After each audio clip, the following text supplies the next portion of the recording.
Okay, so today we're going to be covering neurology. That involves the brain and all of the nerves of the body, starting with the term neuro, which means nerve, and logi is the study of.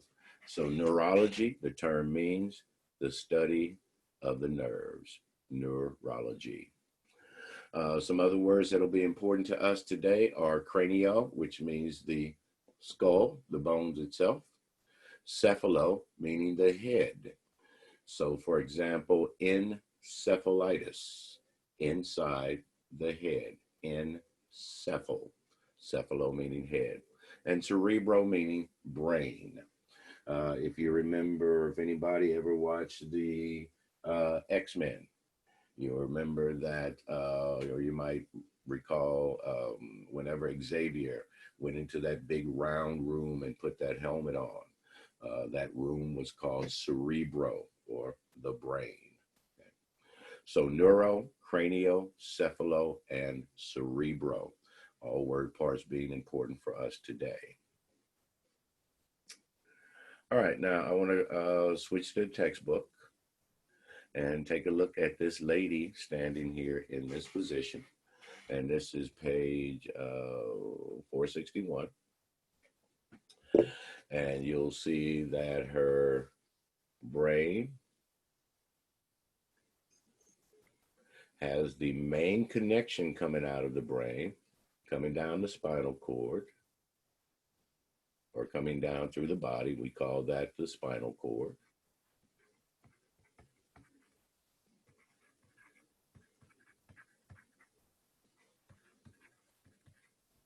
And then all of these nerves that come off the spinal cord down to all out to serve the different parts of the body. See, the spinal cord ends at about the level of the belly button, and then the nerves branch off and come down the legs, all the way down to the toes, all the way out to the fingertips. All of those nerves that come off to the side like that are called your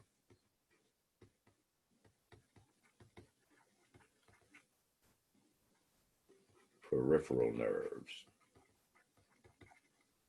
Periphery is to the side. I call my wife my peripheral memory because she's like to my side. She's always remembering stuff for me. Right?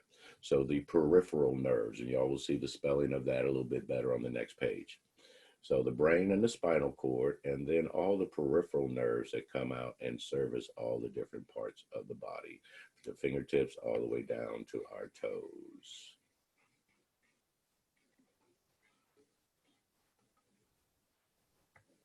Oh, come on, really? I'm going to stop writing on this thing because writing on the book is a big pain.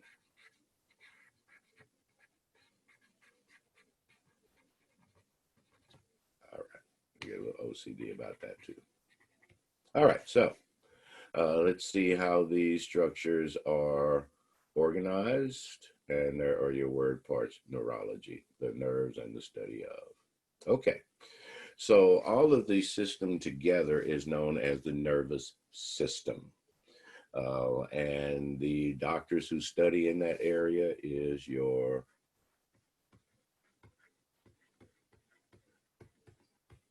neurologist.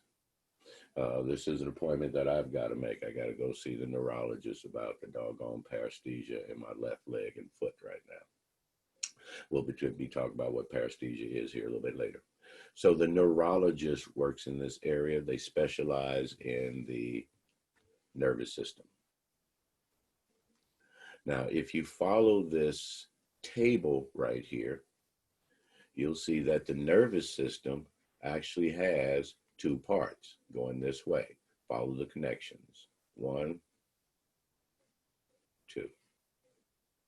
And those are the two parts. The central nervous system, abbreviated as the CNS, and the peripheral nervous system, abbreviated as PNS. Peripheral, to the side. All those nerves we talked about. So the central nervous system includes the brain and the spinal cord. Sample test question there. Name the two divisions of the central nervous system, the brain and the spinal cord. And then the peripheral nerves are all those nerves that were coming off to the side. So if we had to draw it again, brain, spinal cord, that's the central nervous system. Really?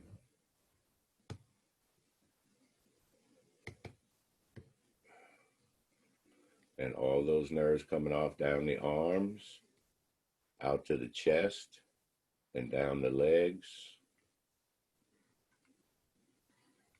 are the peripheral nerves. So the central nervous system in blue, the peripheral nervous system in red. The cranial nerves and all the spinal nerves and their branches coming off to the sides. All right. So know the two parts, the central nervous system and the peripheral nervous system. Central nervous system includes the brain and the spinal cord. But if you follow the table, you'll see that the peripheral nervous system also has two sections, attachments being here, connecting those two. And the two sections of the PNS are the autonomic and somatic nervous systems. Autonomic and somatic. The autonomic nervous system, as the name implies, everything that happens automatically. Your heart rate, digestion, muscle tension, secretion of hormones throughout the body. All of that happens automatically without us having to think about it. It falls under the autonomic nervous system. On the other side, the somatic nervous system. This is stuff that we do have control over, our voluntary movements. So moving your hand, turning your head, talking, all those things that happen automatically in us are the somatic nervous system, okay? Things that happen automatically, or things that we do voluntarily, excuse me.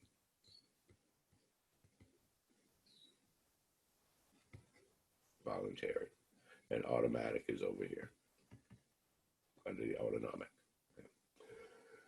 So again, all those things like digestion, hormone release, heart contraction, all those things that happen automatically in us are controlled by the autonomic nervous system. All those things that are voluntary, movement, speaking, turning your head, so on, all those voluntary movements come from the somatic side. Autonomic versus somatic. And if you follow the next division, you'll see that the autonomic nervous system also has two parts. The sympathetic and parasympathetic divisions. And those two parts, both being under the control of the autonomic system, these two things in these boxes happen automatically in us. They come under this division over here. As a result of that, we can't really control them. And that can be an issue for us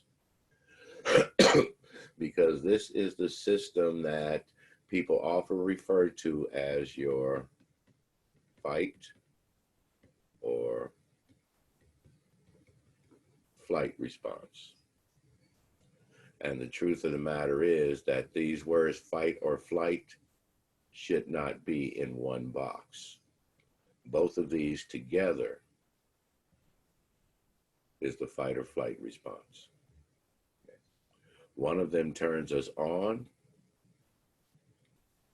and the other side turns us off. And what do I mean by turning us on? Getting us ready to manage stress that's happening on us, whether it's physical or psychological stress. For example, how many of y'all have ever been in a car accident before? Anybody been in a car wreck? A real car wreck. I'm not talking about a fender bender, man. I'm talking about the windshield broke, the airbag deployed, the car spun around or turned over. You've been in About a four times. real car wreck, huh? About four. Okay. I've been in And four accidents like that. you have, Yes, wow, ma'am. wow. Remind me not to be on the road when you're driving, huh? It wasn't me. All four of them wasn't your fault, wasn't my fault. No, sir. I'm on the passenger side. All them crazy, oh, so you just riding with the wrong person. All right. Anyway, Man, all right. So, when you're in an accident like that, one of the hardest things for the paramedic to do when they get there is to get you to sit down. You know, if you haven't been injured. If obviously if you're hurt, then yeah, no problem there. But if you're not injured and we show up, we're going to find you standing and walking. And we're going to say to you something like, were you in that car? Yeah, you were. Okay. Listen, I need you to go on and sit down for me. Oh, dude, man, I'm just too pumped up. You are under the fight or flight response. If somebody says, well, you know what, I'm going to kick your butt after class, the system will probably kick in and you'll be like, whew, just kind of pumped up. Okay. So, what does this system do for us? It gets us ready to handle stress. And how does it do that? Well, wait for the whiteboard. I don't want to write on those pages anymore. It'll come up here in just a minute. All right. Okay.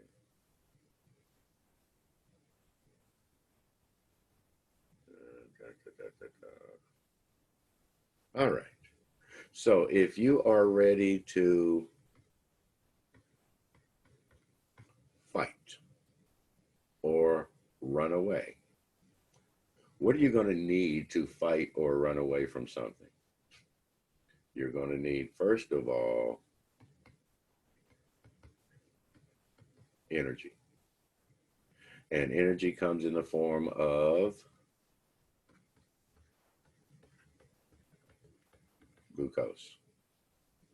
So all that excess glucose stored in your liver gets released into your bloodstream. So you have a lot of sugar in the bloodstream right now. In addition to that, you need something to burn that sugar. You need oxygen. So your bronchi of the lungs are going to dilate. They're going to open up so you can breathe better. So your lungs are going to open up to move enough oxygen to burn all of that glucose you just released into the bloodstream.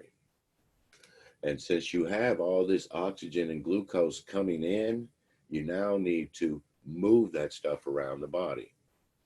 So your heart rate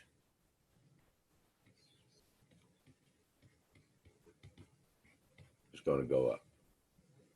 You're going to feel like your chest, like your heart is pounding in your chest, squeezing and moving all of that oxygen, all the glucose from your liver, and all the oxygen you're taking in extra right now.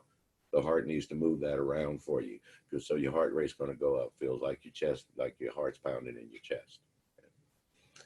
Now, since we're using this energy to get ready to fight, we're going to shut down other areas of the body so the energy isn't being used over there instead. And a good part of that is your digestive system. It's going to shut down. And that's going to give you butterflies in your stomach. You ever heard of that before? So you're going to have that queasiness in your stomach. Might even throw up because your digestive system has shut down and says, we are not digesting right now. We're getting ready to fight. We don't have enough energy to digest. As a result of that, you might throw up. Body's saying, nope, get that stuff out of us. We can't do that right now. We'll handle about that later. Get it out. And you actually throw up. In Vietnam, American fighter pilots were being shot down, or bomber pilots were being shot down at a rate of like 7 out of 10. So most of the airplanes were being shot down. And that was not a place where you wanted to end up on the ground as a pilot, because the Vietnamese people had bounties on pilots.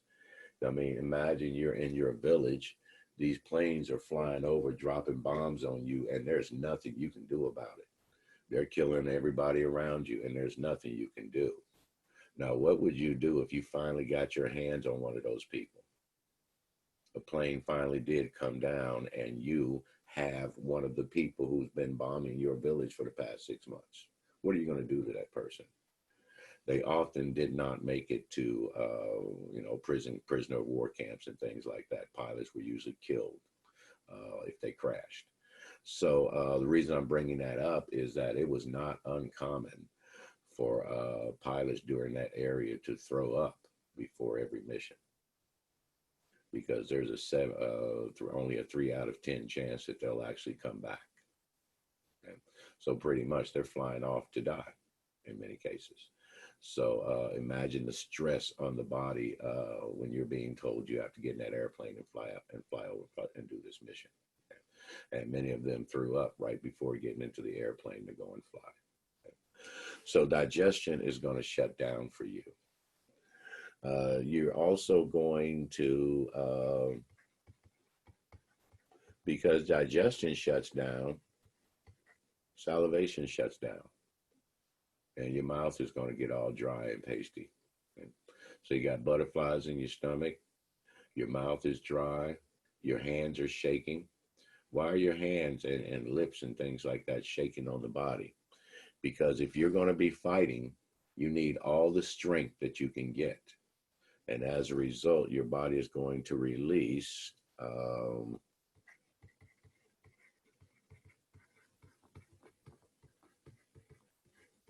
adrenaline. The adrenaline level is going to go up. And that's the shaking. You got all this sugar and all this adrenaline in your bloodstream right now. Mr. Muhammad. Yes. Is that why you get butterflies sometimes? Yes, because of the digestion shutting down. Yeah, I get that sometimes. Your eyes are going to dilate, just like your bronchi did. Your eyes are going to dilate so you can see better. So during this time, yes, you are seeing better. And not only that, but one of the downsides to this is that your focus starts to come in. Okay. And it's one of the things that policemen try to use as a defense when they're out there shooting people, that they were under the influence of this system. Well, you got to ask then, why are you a policeman? If you are so afraid doing your job that this mechanism kicks in, why are you a policeman? I'm sorry. It takes a certain type of person to be able to do that job.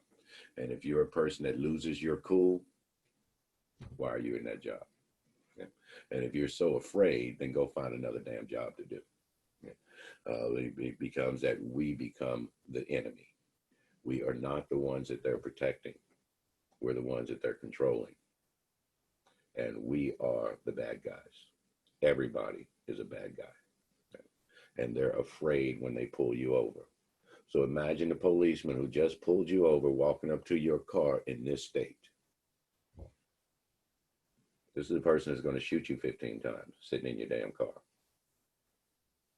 I don't know if y'all saw that video or not. The guy went from just normal conversation to shooting this guy 5 times in just a few seconds. The guy said something. He said something like, I have a concealed carry permit. I have my gun. And the policeman said, okay, no problem. Yeah. Don't reach for it. Don't reach for it. Boom, boom, boom, boom, boom. And that happened in less than 5 seconds. Don't reach for it. Don't reach for it. 1, 2, 3, 4, 5 shots in less than 5 seconds. That's somebody who's under the influence of this system. If you ever wonder how you can shoot somebody 5 times in 3 seconds, there it is. The adrenaline, the pulled in focus, and you will pull that trigger. Boom, boom, boom, boom, boom, boom. You just have that much energy and adrenaline flowing through your body at that time. So your eyes are going to dilate so that you can see better. You're actually going to be more attuned in your listening. This is all about protection. Okay? Fight or flight. So you're under the influence of this system, and all these things are happening to you. Okay? The liver releasing all the glucose in your bloodstream. What happens to a kid if you give them a candy bar right before bedtime? They can't sleep, they're hyper. They're going to be hyper. Well, that's what just happened to you. All that glucose got released into your bloodstream. Boom. And then all the oxygen to burn it. Your heart rate is up. Add to that now the adrenaline being released into your bloodstream. Have y'all, well, let me ask you a question. Let me pick on somebody. Latasha. You there? Hey. Latasha, can you pick up a car? Can you lift a car? No. How do you know? Have you tried? Have you ever walked up to a car and just tried to lift it? No. Why not? I don't think I was possible. Because somebody told you you couldn't, right? It's too heavy, right? Mm-hmm. Has a lady ever lifted a car before? Do y'all think? Yes. Okay. It's a true story. Ladies in the house. Ladies in her house. The kids are playing in the front yard. She hears a bunch of screeching, yelling, screaming. She runs out of the house, and there's her kid pinned under a car. The car jumped the curb. I think it was like trying to keep from hitting another kid who ran out in front of the car or whatever. The car jumped the curb and boom, sitting on her kid. And that lady ran out of that house, grabbed that car, and picked it up. Mm-hmm.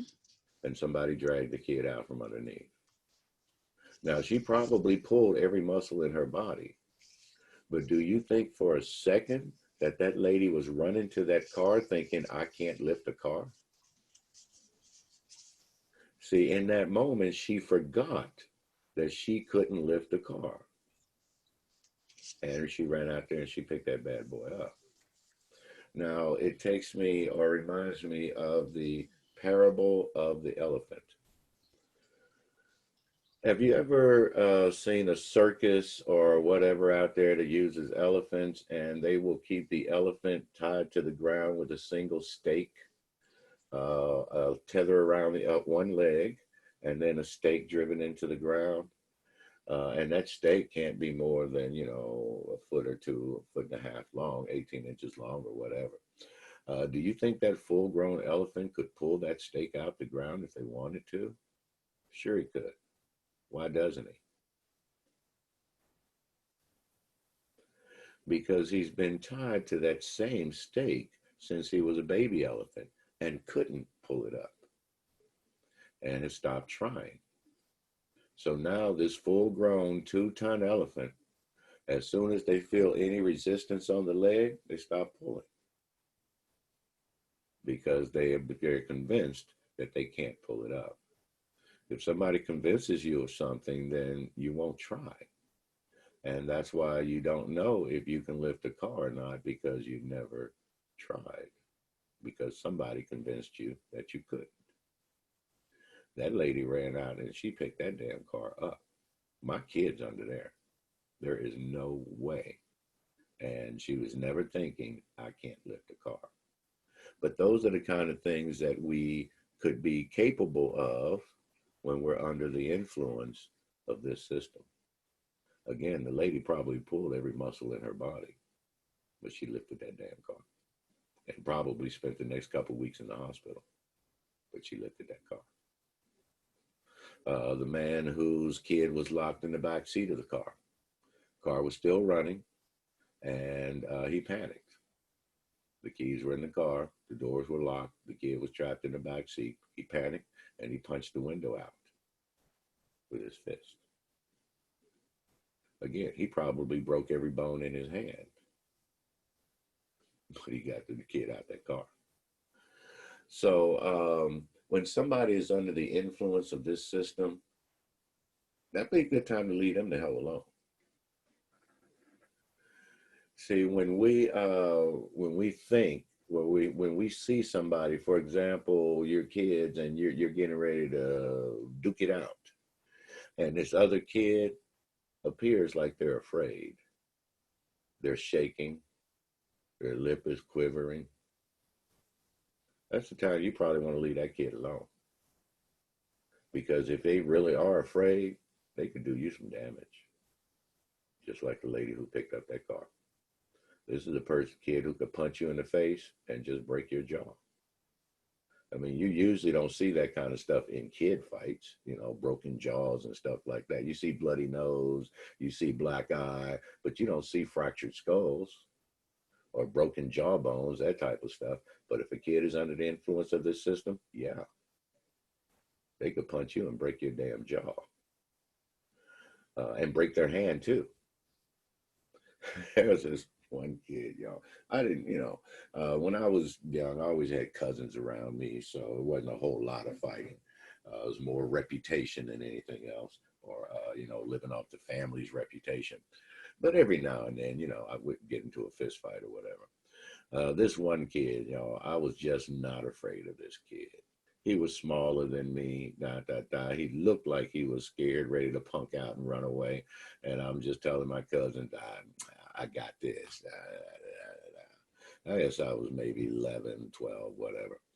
So I walked up to this kid. I'm going to beat him up. Shit.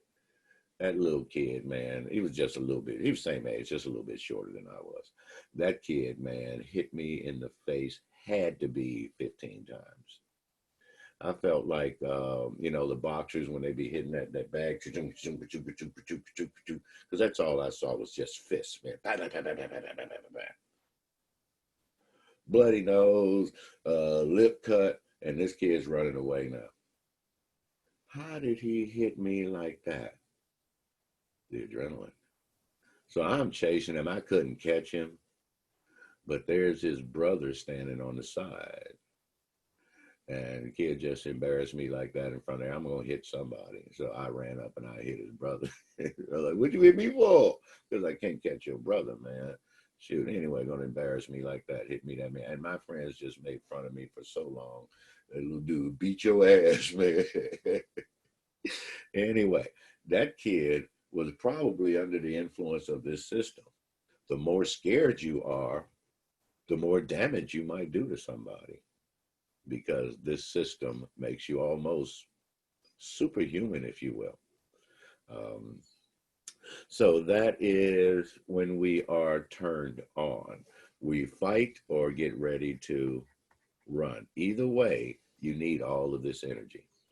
Other parts in the body that are using up energy are going to shut down, like your digestive system.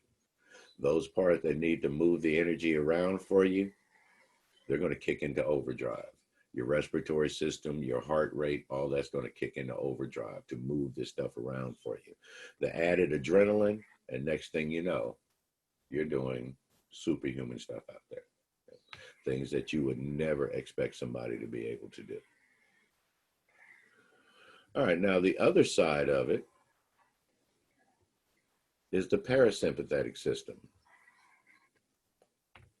The side that turns you off. Let's get back to the textbook. The side that turns you off.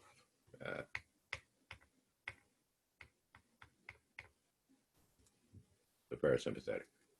So the sympathetic side turns you on. The parasympathetic side turns you off. Now, where does this really become a problem? For people out there in the world in which this system doesn't work. This person never gets turned on about anything. As a result, the things that make us feel uncomfortable, they can do it with no problem. This is the person who could break in your house, kill you, and forget about you before your body even hits the floor. Sit down and eat whatever it was you were eating. Get up, step over your dead body, go home and sleep like a baby that night. I mean, I know we all like to talk and we all like to, I would do this and I would do that. The truth of the matter is that if you ever were to, for example, kill another person, even in self-defense, I'm talking that person drew a knife on you, you drew your gun, and you killed their ass. And you were justified in doing it. You think you're going to sleep tonight? Just go home, lay your head down on that pillow, and just get you a good night's sleep? No. Because in most of us, that system won't let us sleep. Even when if we've done something really dramatic, even if it was a justified thing, this system's not going to let you sleep that night or the next couple of nights. So this is the person who could kill you and not think about you again, sleep like a baby, if this system doesn't turn on in them. That's why we get concerned about people or children who can hurt cats and other animals, for example. If you can do that without feeling some type of something in your body, then you're going to be the person that can grow up and hurt adults, hurt people now. So we're always concerned about a kid who drowns a cat or, sets animals on fire, that type of stuff. They have no remorse for what they've done. This system doesn't kick in them. We're going to be concerned about those kids. Because what kind of adult is this going to be if this person can do something without feeling what normal people would feel? Case in point was the two kids who, they were 12 years old. They saw these two kids walking out of a mall in London. They had the video of these two kids, and they had a younger kid between them. The younger kid was 5 years old, but the kid wasn't with them. They picked that kid up in the mall, and they walked him across the street from the mall, and they killed him in the woods over there. They threw bricks on him and kicked him and until the kid died. And then they have the video of the two 12-year-olds coming back into the mall, high-fiving each other. Now, what the hell do you do with these two, legal system-wise? Do you prosecute them for murder? They're 12 years old. What do you do? So it's still an issue today because those two kids got got sent to a juvenile detention center for a couple years, and then when they were adults, they were released, which is one of the dumbest thing right there. But they can't be held accountable for your actions when you're 12 years old like that. So anyway, the fight or flight mechanism, turning us on, turning us off. Some people will not turn on at all. Some people will turn on and take a long time to turn off. In other words, once they're pumped up, way after the scenario is ended, they're still pumped up.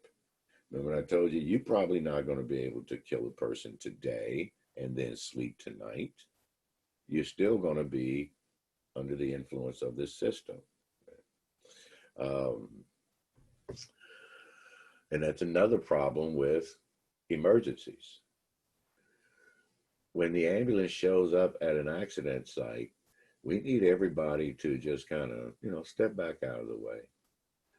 And you've got well-meaning people out there who are pumped up, man. I just pulled this guy from the car, I'm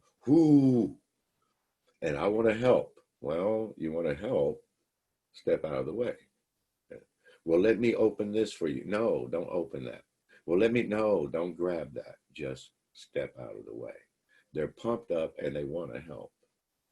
But what they're being right now is just, they're in the way. One day we got a call out to the front gate, and it was for an accident, and they said the guy wasn't breathing. This was in Greece. In Greece, there was no ambulance service on the island. So anybody who got hurt, they would bring them to the front gate of the base because they knew we had an ambulance response there. And we would go out in the parking lot and treat them. They couldn't bring them on base, so we had to go out to the parking lot to take care of them and then take them down to the Greek hospital. So anyway, we got a lot of calls out to the front gate.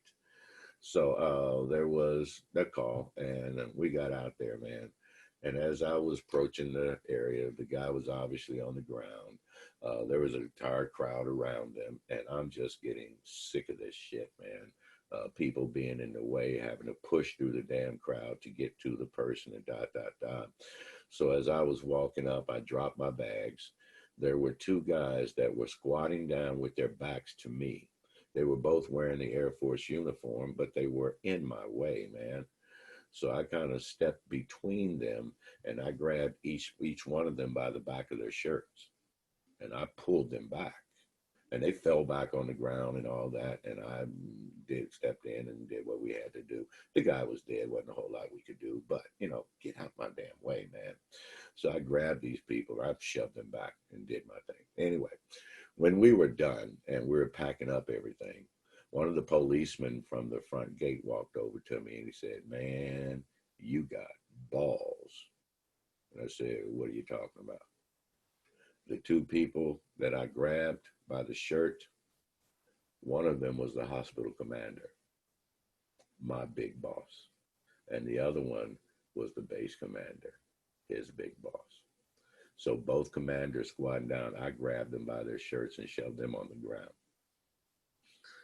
So I drive back to the hospital and I go around to, Tiptoe Alley where all the commander's offices are and all that. And I'm go down to the hospital commander's office, and I just the door was open. I just kind of peeked my head in the door. He said, "Mahone, come on in." So I walked in. I was like, "Oh man." He said, "All right, I just want to start by saying this. The base commander told me that if he is ever in a car accident or anything like that, he wants you to show up." And I said, oh. He said, "So you get a pass this time, but you owe me a new shirt." Because his shirt tore when he fell back on the ground. "You owe me a new shirt." I said, "I got you, boss. I'll go get your shirt." So anyway, sometimes people get turned on and pumped up, and it just takes too long for them to get turned off again. When I think of cats and herding cats, I always think about another story in Greece. For the Greek people, cats are almost like cows in India. They believe that your ancestors reincarnate as cats. So if you hurt a cat, you're actually hurting somebody's grandmother or grandfather or whatever, the reincarnation of their loved ones. So they didn't do anything with cats, y'all. Cats just kind of had the roam. They could go pretty much wherever they want, including the hospitals. So you go into the Greek hospital, probably still today, and you'll find cats in the hallway eating out of the trays and things like that. They don't do anything. If there's a cat coming up and the door, you're stepping through the door and a cat comes through the door, you just let the cat go. You don't interfere with them at all. But we can't have cats all over the base like that. So at night, the security police were supposed to go out and do what they call a cat roundup, where they would humanely pick up the cats and then release them off base. The Greek people always had suspicions about that. Is that what they're really doing? So every now and then the Greek TV would come over and they'd set up outside the base with that night vision camera. They're outside the fence, but they're filming onto the base. And one night they caught this dude, man, security policeman. He had that stick with the loop on the end of it. You get it around the cat's neck and you catch the cat and put him in the cage or whatever. But this guy, he had that cat in that noose. And he took the stick and he started swinging it back and forth like this, smacking the cat on the ground. Pow, pow, pow. And the cat's making this god awful noise. Pow, pow, pow. And the Greek TV is like right there, man. I got up that morning and turned on the news like usual. When you're overseas, you always turn on the news in the morning. So I got up and I turned on the news like usual, and there's that video. And I say, babe, look at this shit. They got this on camera. And my wife said, well, are you going to go to work? I said, well, I'm going to try. I got in the car and drove over there, y'all. You couldn't get anywhere near the base. Just all the protesters out there and just everywhere, man. It turns out that the legal office, the Greek people would have been in trouble. The TV people would have been in deep trouble if they had published a video of the interior of the base without clearing that with the military folks. So they had to call them ahead of time before they could air the video. So what they're telling them is that we're going to air this video. It's not like we were asking for your permission. We're going to air this video. So they saw it ahead of time, and they were able to get that guy onto an airplane and off the island before the thing actually was on TV the next morning. So anyway, they had the base shut down for about 2 weeks. The protesters and all that, they had tents and stuff out there, y'all. They weren't going anywhere. So it was about 2 weeks that I couldn't go to work. I had to stay at home. And that's what they tell you, that something like that happens, don't even try to cross the protesters or anything. Just turn around and go back home. So the base was completely shut down for about 2 weeks for this fool out here with this damn cat. So anyway, people who can do that kind of stuff can hurt other people, hurt other animals without feeling what we normally would feel, the guilt, the apprehension, the inability to sleep, and we're not eating, we're not sleeping, we're not doing anything. We're peeking out the window every 5 minutes. Is somebody coming to get me? That kind of stuff. If you can hurt somebody without any of that, then that system's not working in you. Anybody see that movie, Silence of the Lambs? When they were trying to convince the FBI lady how dangerous Hannibal Lecter was, and they showed her the video of him. He pretended to have a heart attack, and when the nurse bent over him, he bit her nose off. And they say that while he did that, his heart rate never went above 60. See, that's what they're talking about. Where's the adrenaline? Where's the increased glucose? Where's the oxygen increase? Where's all that stuff? How could your heart rate not go above 60 and you're biting somebody's nose off? Okay. So what they were implying is that he didn't have this. And as a result, those type of things just didn't feel unusual to him. You or I did the same thing. Yeah, we'd be like, damn, man, I just bit somebody's nose off. Hannibal Lecter didn't have that. So there are those people who don't turn on at all. And then those people who, when they do get turned on, they take too long to turn off. Either way, it's going to cause some problems out there. So from this table, you should be able to tell me the two divisions of the nervous system: central nervous system and peripheral nervous system. The two divisions of the peripheral nervous system: the autonomic and somatic nervous systems. And the two divisions of the autonomic nervous system: parasympathetic and sympathetic. Another sample test question. Which part of the nervous system actually is responsible for the fight or flight, or turns you on? Sympathetic nervous system. Which division of the nervous system turns you off? Parasympathetic nervous system. Name the two divisions of the nervous system, central or peripheral. The two divisions of the peripheral nervous system, autonomic and somatic.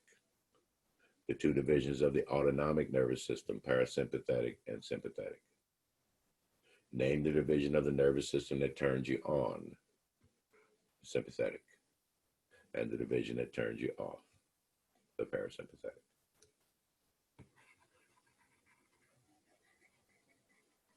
And again, you get that all from here.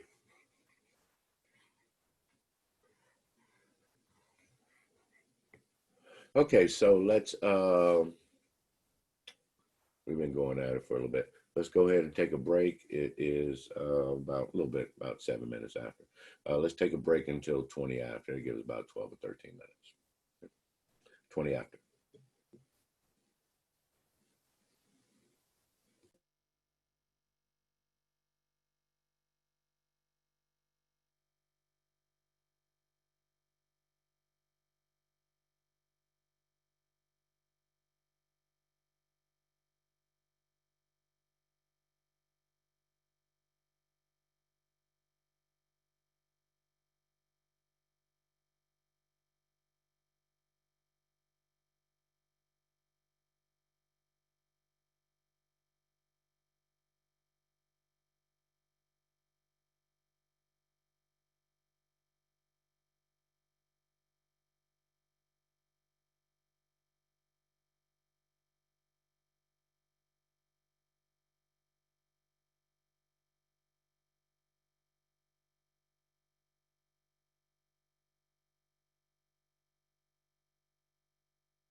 Okay, so that's the breakdown of the nervous system, the different divisions. The nervous system separated into two parts, central and peripheral.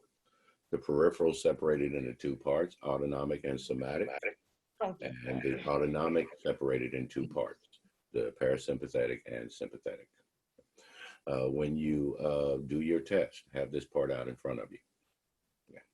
There'll be at least one, maybe two questions in this, just in this little table right there.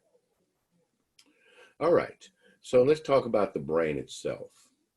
And that's another reason that this is hard to follow the textbook, is that many times the illustrations that the text is referring to are not on the same page as the text itself.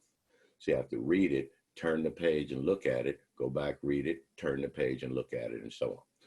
So the brain itself, the word that we use for brain is cerebrum, therefore that part cerebro. Go here just a second. And whenever you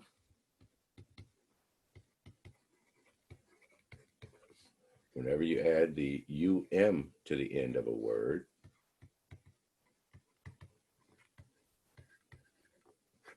that makes that thing a thing. That makes it a thing, a noun ending. It's a person, place, or thing. In this case, a thing that you can actually touch, a tangible structure. So cerebrum is the brain itself. Cerebro refers to the brain. Cerebrum is the thing, the brain itself. Right? So that's the cerebrum, the brain. Okay. And the brain does what for us? Everything. It controls all of our actions. And that takes us to the slides. The purpose to control everything. The brain has, there's the cerebrum. The brain is separated into lobes. And you can see those lobes on the page. We'll talk about them. There they are for you. And you see they are in red, so pay attention to those. Here you can see the lobes of the brain on page 463, and then what each lobe is responsible for. So I want to go and, let's do it on here. All right. The lobes of the brain, starting in the front. I got it yellow too. Let's do that color. With this lobe,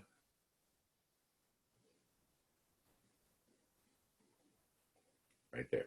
They also have the bones there, and the bones are named the same as the lobe. I don't know, they shouldn't even have put that on this page. It's not important for now. We'll do all the bones later. The cerebrum, the frontal lobe of the brain, and you see that right there. The frontal lobe is right behind your forehead, or your frontal bone right there. And that's what they're showing you, that the bones are named the same as the lobes of the brain. We don't need that image. The frontal lobe of the brain. What happens up here? Some of the most important things that our brain does happens in the frontal lobe. And if you'll recall, when we talked about psychiatry and why some of those conditions happen to boys more than girls, might be the fact of the rough play and hitting the head all the time. And the frontal lobe, boom, banging your forehead on shit, ain't no joke, y'all. And that's me as a kid.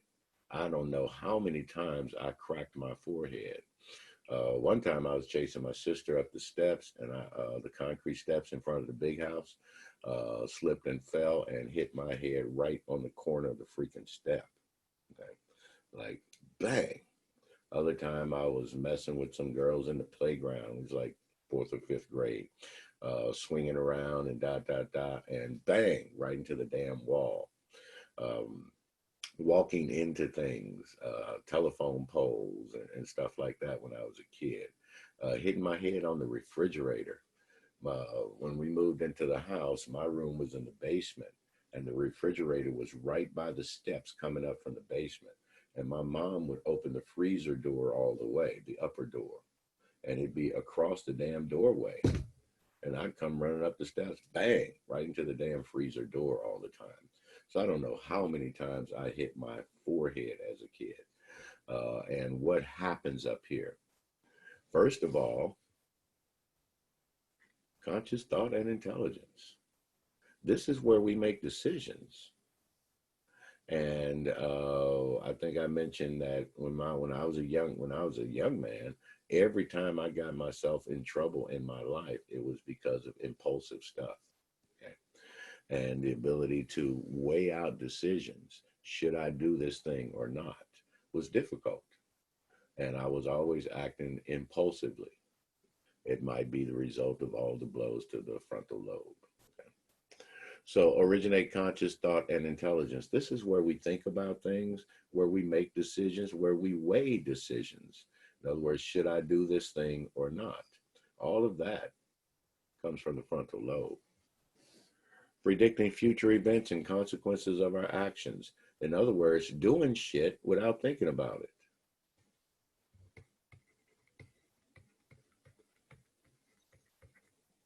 Impulsive, what I just talked about.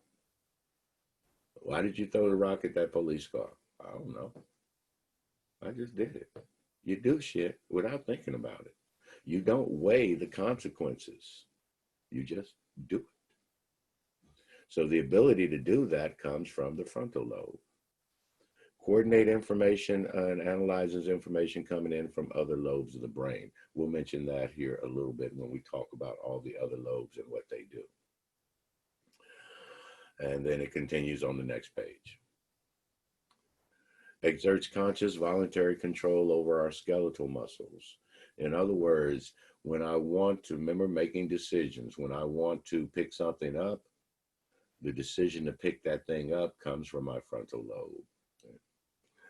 And then coordinates the muscles of the mouth for speech. Speech is processed in the left side of our brain solely. So the speech center is kind of like right here. And it's important that it be in this area because it also has to overlap into our temporal lobe. So the speech center actually has two parts, one in the frontal lobe and one in the temporal lobe. And a good thing for me that my stroke was on the right side of my brain because the speech centers are strictly located on the left side. So people who have strokes on the left side of their brain could affect their ability to use language. And we'll talk about that condition a little bit later. So the frontal lobe and the temporal lobe both have speech centers located in them. So speech, and then analyze the sensory information about taste coming into our frontal lobe. Okay. So those things are processed up there. Okay. Original thought and intelligence, predicting future events, coordinating other information that so that you can make a decision about the other information that's coming in, because this is where we make decisions. So if you hear a sound, you have to process that sound through your hearing center, but also through the frontal lobe of your brain. If you see vision, or if you see something, vision is processed at the back of our brain, but it then has to be transmitted to the frontal lobe so that you can make decisions about what you're seeing. So every lobe of the brain is attached to the frontal lobe. If you feel something, you feel it through your skin and through your parietal lobes, but then that has to be transmitted to the frontal lobe so you can make decisions about it. Do I like it? Do I hate it? What is that thing? What is that sensation I'm feeling? So everything has to come through the frontal lobe, regardless of what part of the brain it enters and processes it, then transmits it to the frontal lobe. And that's what they mean when it coordinates and analyzes information coming in from other lobes of the brain. And then again, our speech center is there, and then sensory information about taste. Okay. So all of that being processed at the frontal lobe up there. Now, the other lobes are called our parietal lobe, and let me go on and try to do this a little bit clearer. All right. There's your brain with your frontal lobe. Now, at the top, Split down the middle. If you look at the top of the brain,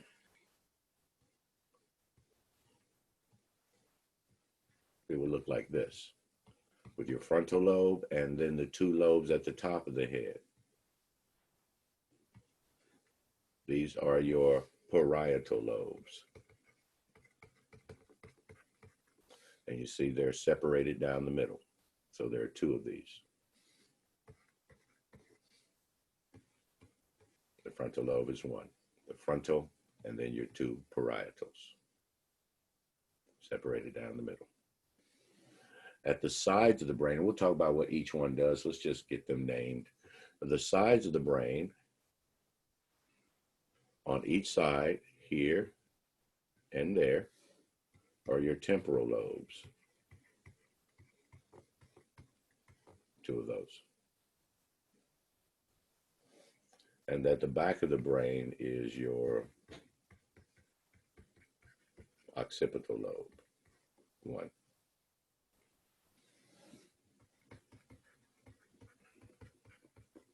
So the lobes are frontal, parietal, temporal, and occipital. 4 names for 6 lobes. We have 2 parietals and 2 temporals. Frontal, parietal, temporal, and occipital. In the slides, you see that those are red. So a sample test question would probably be something like, which of the following is not one of the lobes of the brain? Frontal, parietal, temporal, or occipital. Is the parietal like your eyes? Is the parietal your eyes? No, Like occipital. where your eyes go? No, occipital is the vision. Okay, the eyes are not part of the brain, but they connect to the back part of the brain, the occipital lobe. We'll talk about that here in just a few minutes. So they're the lobes of the brain. And sample test question, which of the following is not one of the lobes of the brain? Frontal, parietal, temporal, and occipital. All right. So following the text, there are the other lobes of the brain and what they do. The parietal lobes, the 2 at the top of our skull or at the top of the brain, they give us touch, temperature, vibration, and pain. All that stuff that's coming in from our skin, joints, muscles. Touch, temperature, vibration, pain. Are processed in the parietal lobes.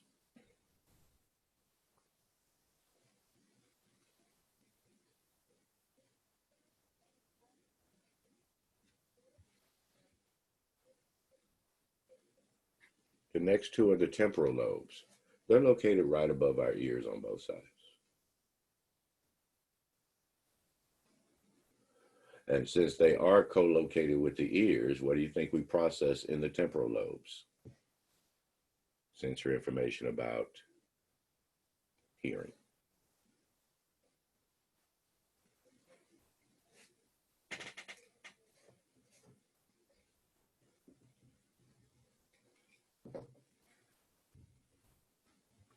And also, we process information about smell. So the temporal lobes, hearing, and smells.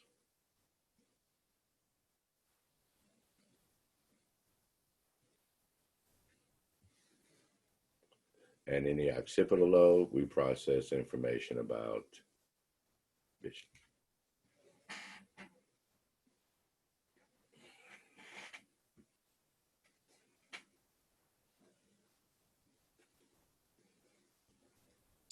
All right, so parietal, touch, temperature, vibration, and pain.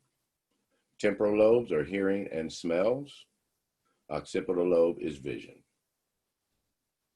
And that's all that happens back there is vision. Occipital at the back.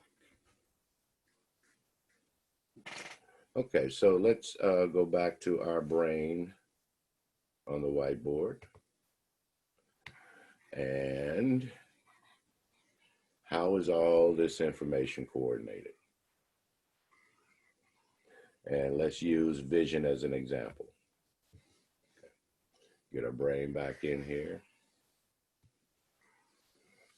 Okay. And let's put a pair of eyeballs right here. Person's looking that direction. All right. So when you see something out here, that image is transmitted to the occipital lobe of the brain.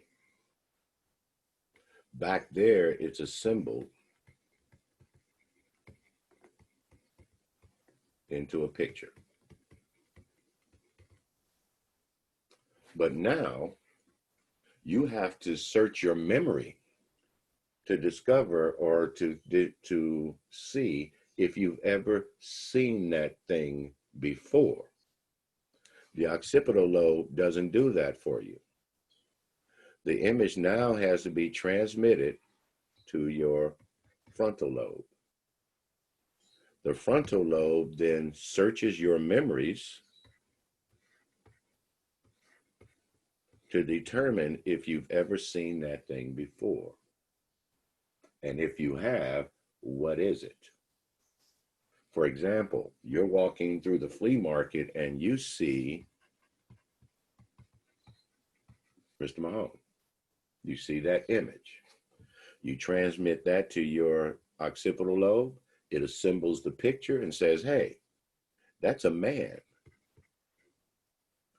Have you ever seen that man before?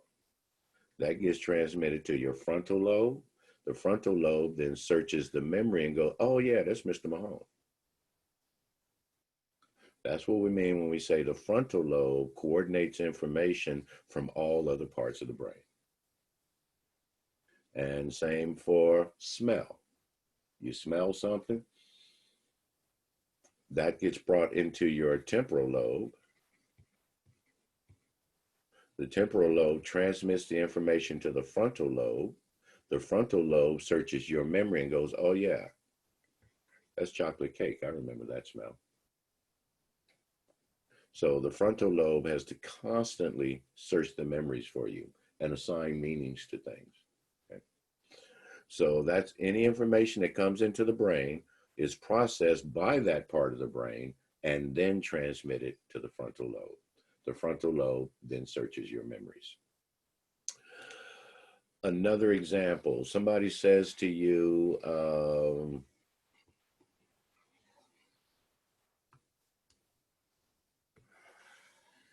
hey, do you want to have lunch with me? Do you want to have lunch with me? That's all going to come into your brain through the area that processes hearing, which is your temporal lobe right there. So you'll hear all of those words. You transmit that to your frontal lobe. Your frontal lobe searches your memories for each one of those words and what it means. Do you, I won't write it all out, but each one of those memories for those words, because you've heard those words before and you know what each one of them means. So now you have all the words. Do you want to have lunch with me in your frontal lobe? The frontal lobe will then organize it into a sentence. Remember, this is where we do thinking. Okay, that's a sentence. And that sentence, the way they said it, is a question that requires a response. All of this is being done in your frontal lobe. The temporal lobe didn't do anything but bring in the words for you. Now you have to search each one of those words for what it means, assemble it into the sentence, and what does that sentence mean? Was it a statement? Was it a question? Does it require a response from me? And then The frontal lobe for you has to assemble the appropriate answer. That's why we have a speech center up here. How do I express to this person the answer to their question? Back to search and memory again. And what type of stuff am I searching for?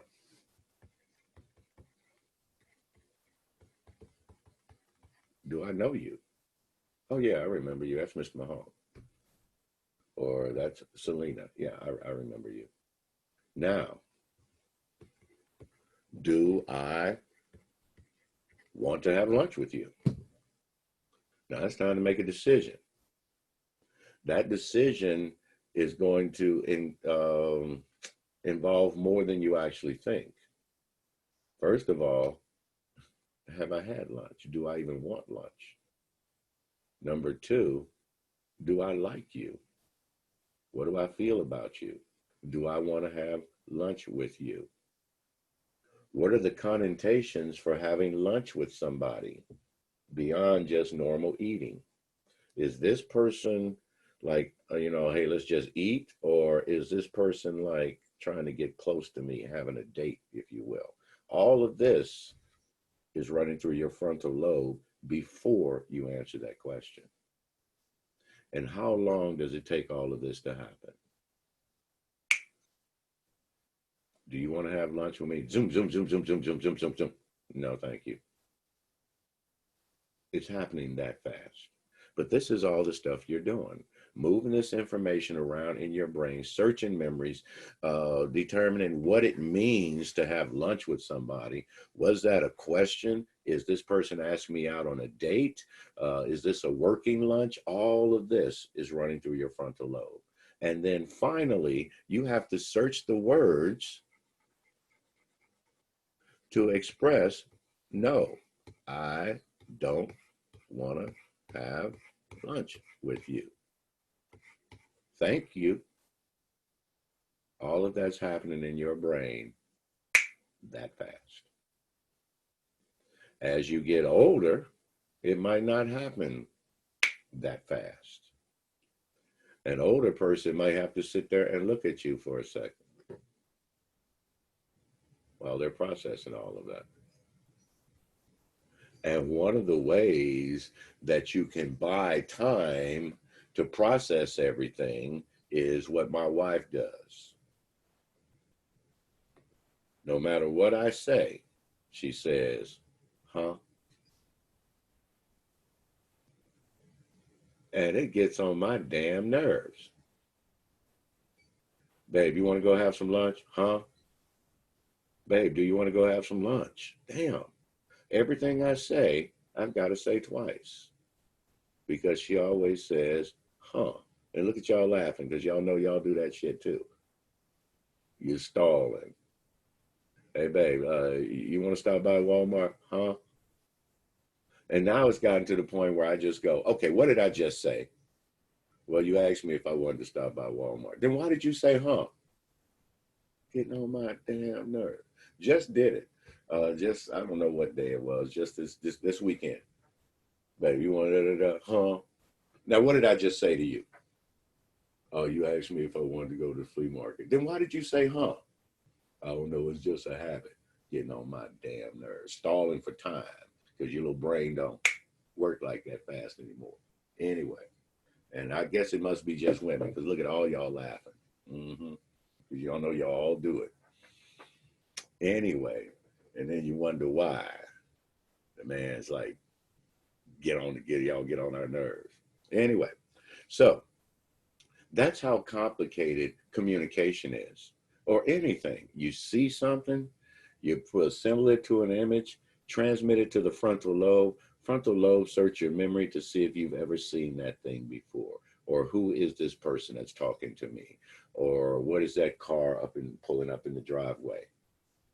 You see it, memory, or assemble it to a picture, search memory. Oh, that's my sister's car.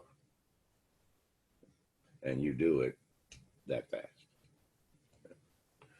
Okay, so those are the lobes of the brain and what each one is responsible for. As a quick just review, the frontal lobe is conscious thought. Um, pull it back up. Oh, can't do it that way. Gotta do it this way. It's way up here. Conscious thought, predicting future events, coordinating and analyzing information from the other lobes of the brain. You see something, transmit it up here. We search the memory for it. That's coordinating and analyzing. Voluntary control over skeletal muscles. Our speech center is located up there, and then our sense of taste comes from the frontal lobe. From the parietal lobe, touch, temperature, vibration, and pain. The temporal lobe is hearing and smells, and the occipital lobe is strictly vision. And all of that being transmitted to the frontal lobe so that we can make sense out of it, whether it's a smell, a touch, a sound, or something we see. It all has to come up here to be analyzed. Have we seen it, smelled it, tasted it, felt it before? Okay, so those are the lobes of the brain and what each one is responsible for. Now, when we look at a person's brain, you'll see that it has these characteristics dips in it all the way around. Bumps and dips. The bumps, or each bump, is called a, doggone it, why do I keep doing that? It's called a gyrus. Whenever a word ends in US and you want to make it plural and say more than one of them, comes gyri. So there's one gyrus or several gyri. All the bumps, gyri. Now, knowing that concept right there, if a word ends in US, you want to make it plural, you change the US to I. Gyrus becomes gyri. So what if you want to say more than one cactus? How would you say that? Cacti. Cacti. So see, it's not just medical terms. Yeah. And I saw they actually got that right in a movie once, and I was impressed. They were like, oh yeah, over there by those cacti. Oh, somebody actually got it right. Usually they would say what? Cactuses. Cacti. All right. Now the dips between the bumps. Each one of those dips, this is a sulcus. So how would you say several of them? One sulcus, or 1, 2, 3, 4, 5. What are they? Sulci. Sulci. So the gyri and the sulci of the brain. Why are they there like that? I want you to imagine if you could take this line that I'm getting ready to make right now. What if you could take that line and pull it out straight? How long would it be?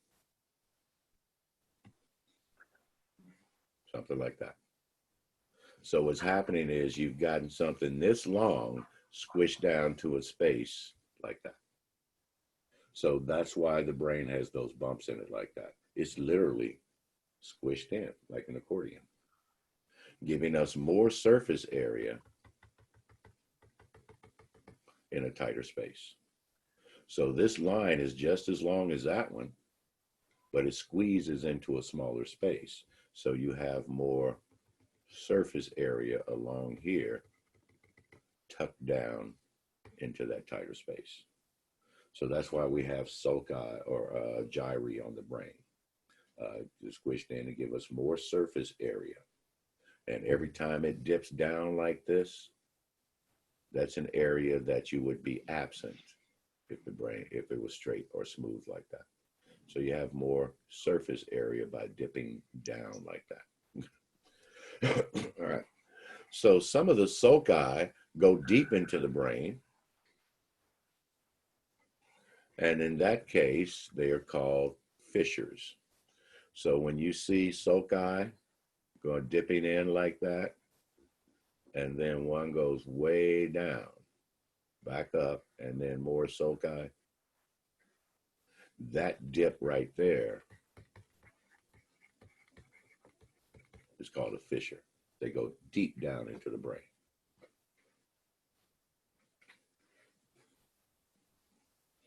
And the most important of our fissures is the central fissure. So that gives us three words: gyri, sulci, and fissures. Deep sulci. Gyri, sulci, fissures. Okay, now why is that fissure in the middle so important? Known as the central fissure. Because when we look at our brain,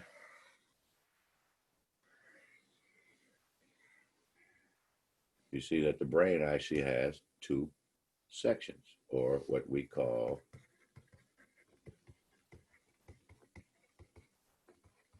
hemispheres. The right and left hemisphere. And this gives us our first time to mention that if you notice on the screen, right and left is opposite of your right and left when you're looking straight onto it, because we always use the client's right or left.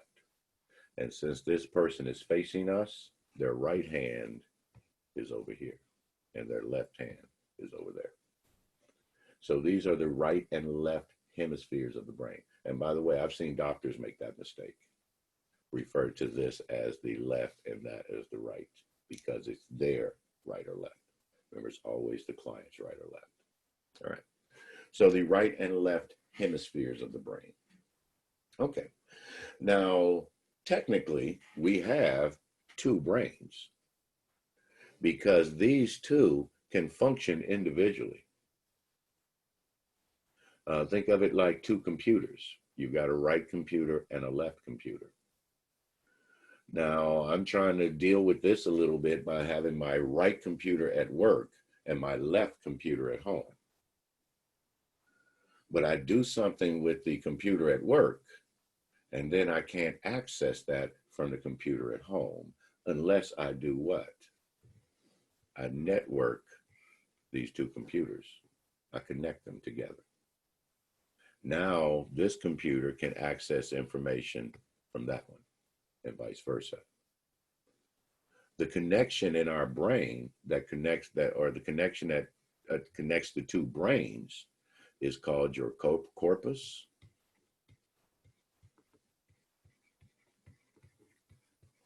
the corpus callosum. And let me check that. That might be two L's. Yeah, it is two L's. Doggone it. CALLOSUM.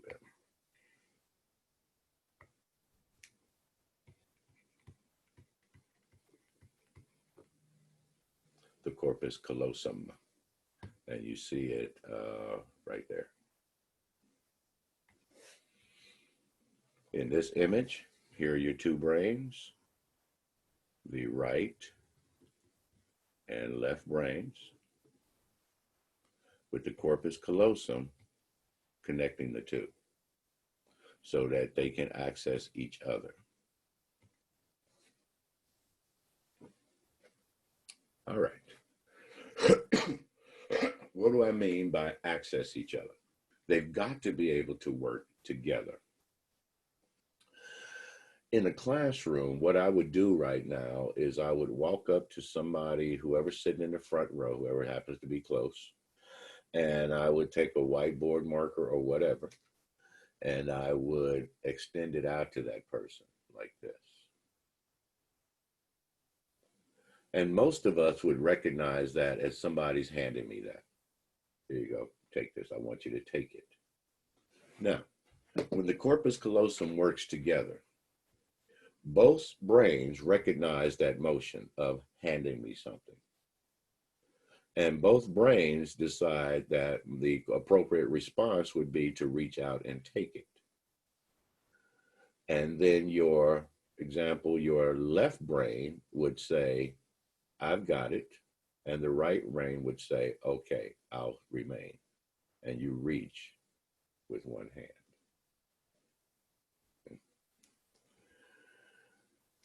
I hand it out to you. The right brain says, I've got it. The left brain says, okay, I stay. Because each brain controls one side of the body. And when I hand it to you, you reach with one hand. What if the two brains couldn't communicate? They would both still recognize that motion, and they can't coordinate. They can't say, I'll reach for it, okay, I'll stay still. No.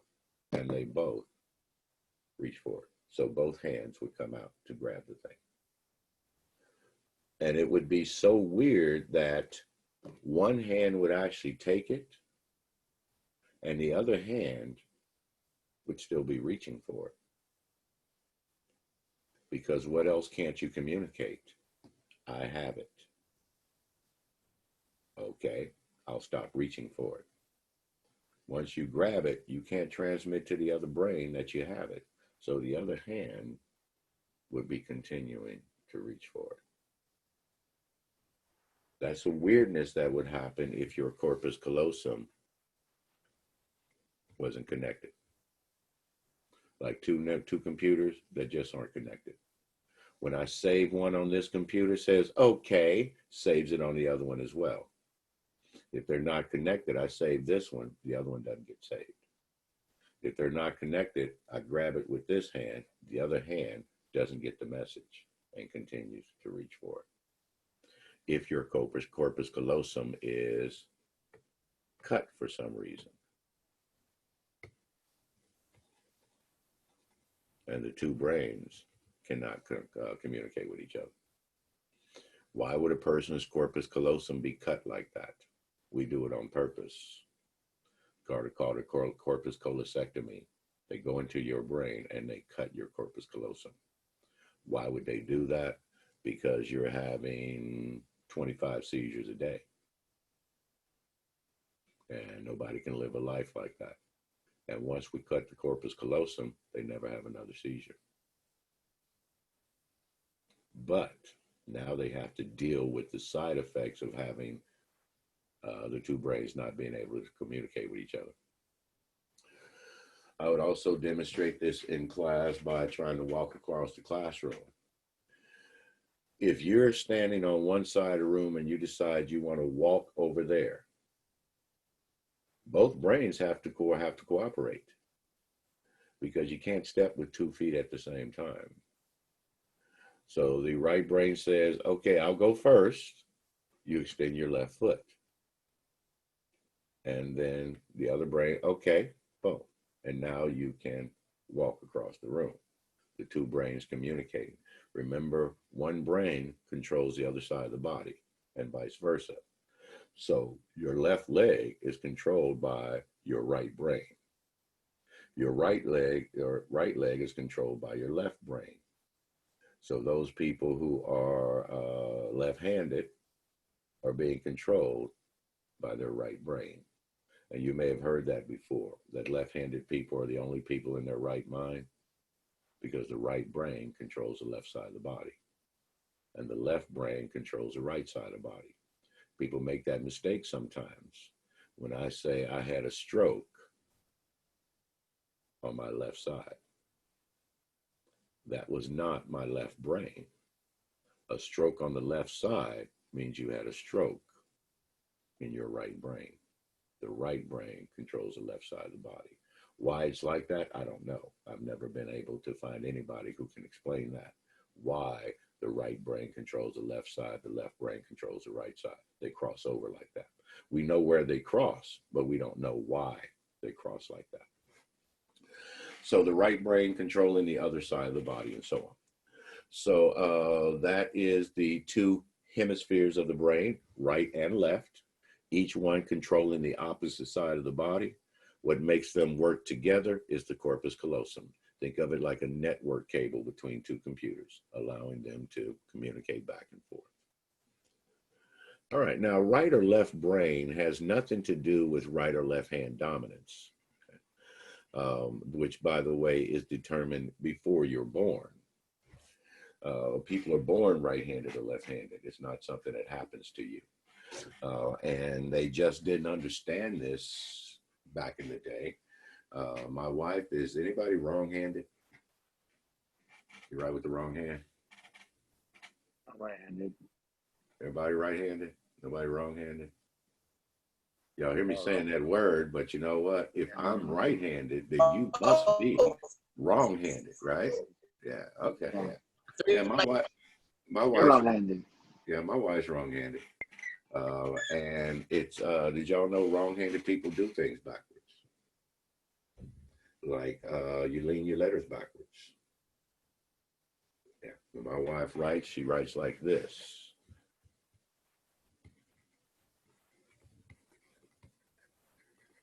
She leans her letters backwards instead of the way she's supposed to. So left-handed people lean their letters backwards. They also hang things in the closet backwards. Didn't think about that, did you?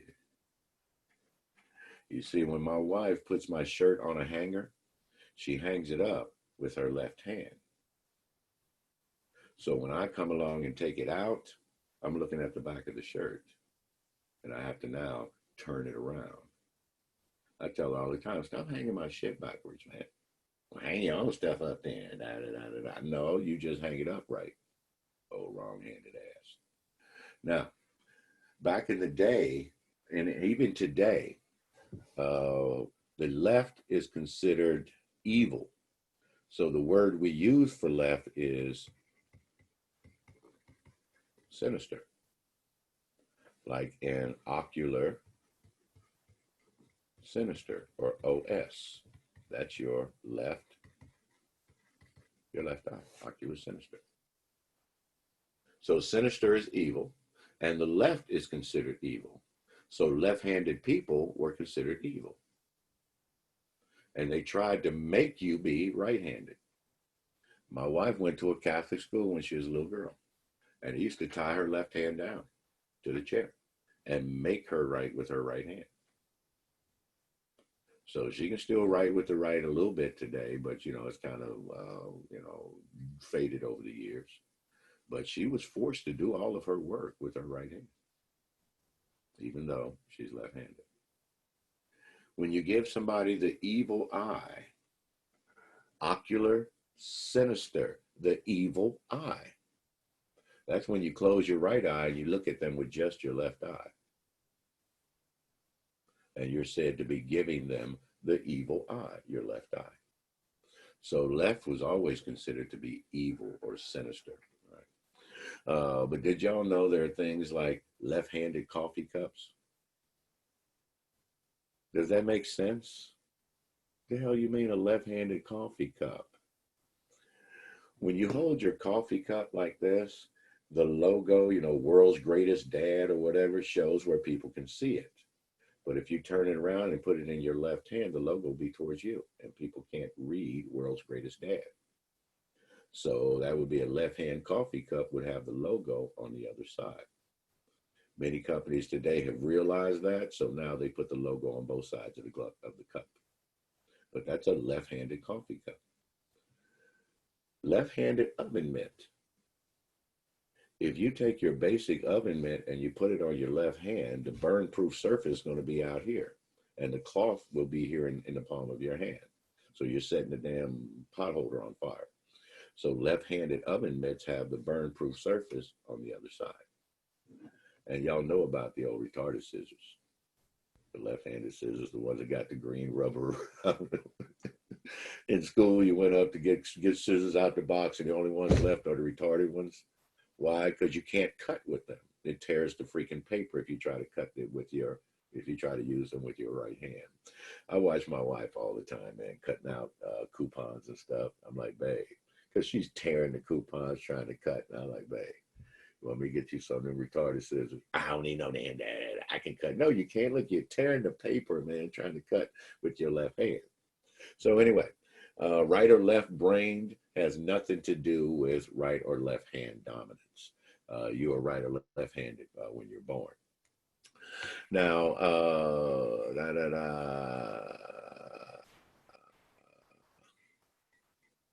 being right or left-brained, what does that mean? Okay. There's no science behind this. There have been some studies done, but no conclusive findings. But it's believed that people are either right or left-brained, meaning that information is processed primarily by one or the other side. And if you are processing information with your right brain, that means that you are more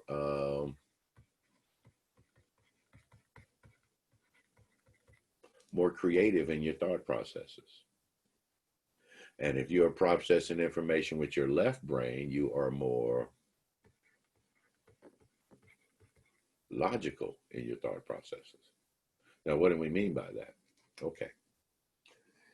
You have a bill that's due Friday, but you don't get paid until Monday.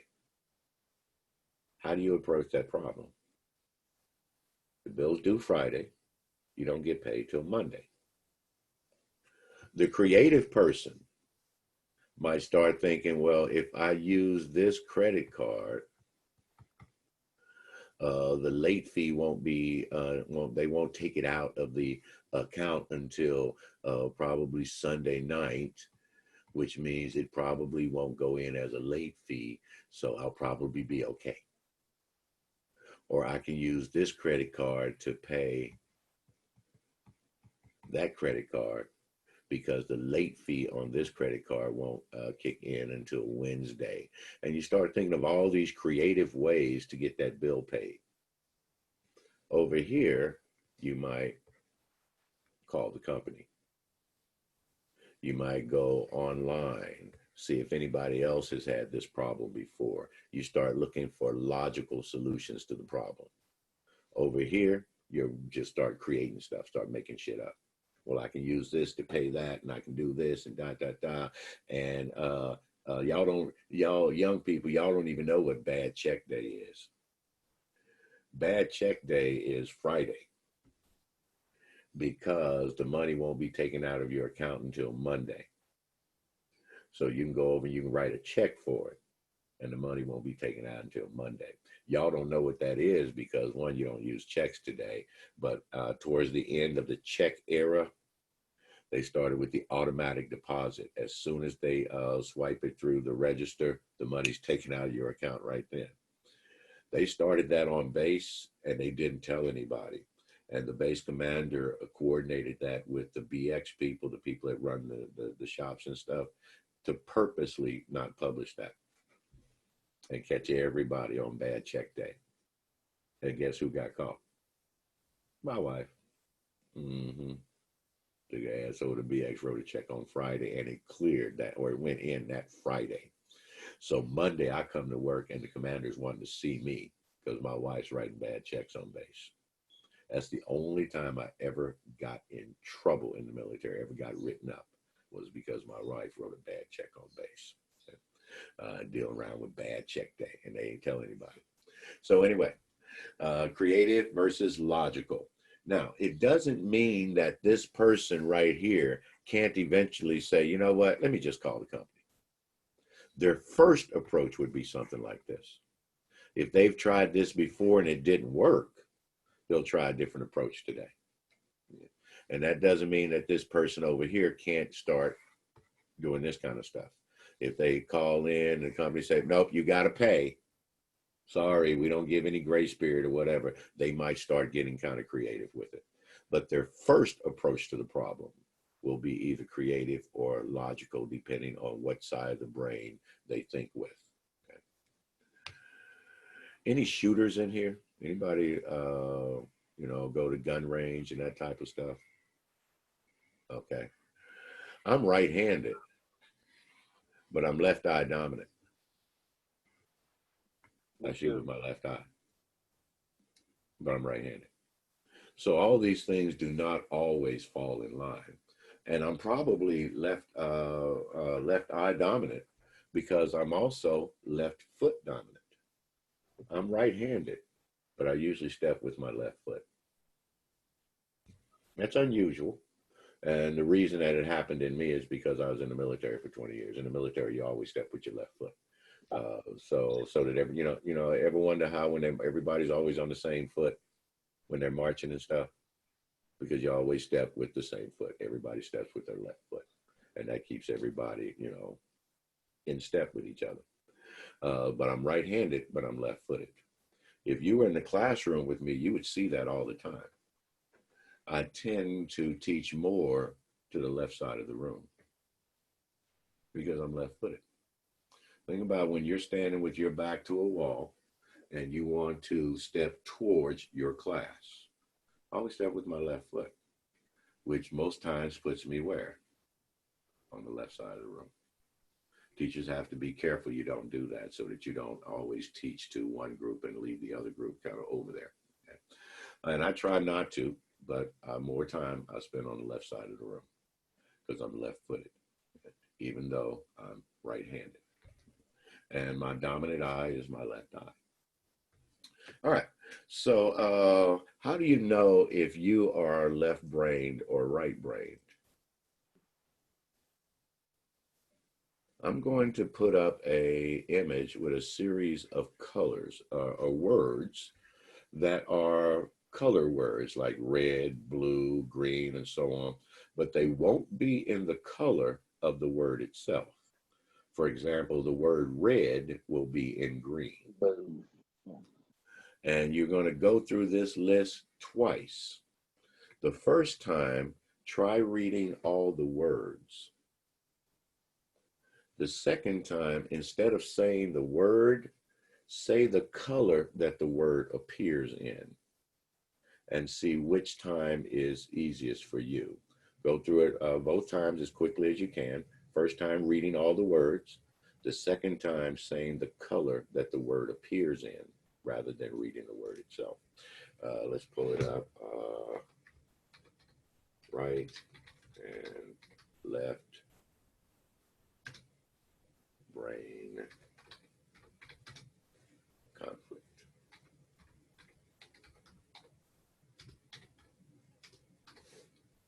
Right, left brain conflict. All right, here we go. See how big that comes up. Right now, let's try another one.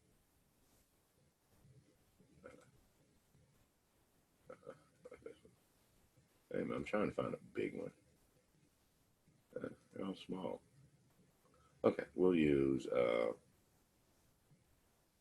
don't like that one. We'll use this one up here. This is the one I use all the time. This one right here. Okay, so what you want to do is you want to say each one of these words. The second time you want to say the color that the word appears in. Do it twice as fast as you can and see which one is more comfortable for you.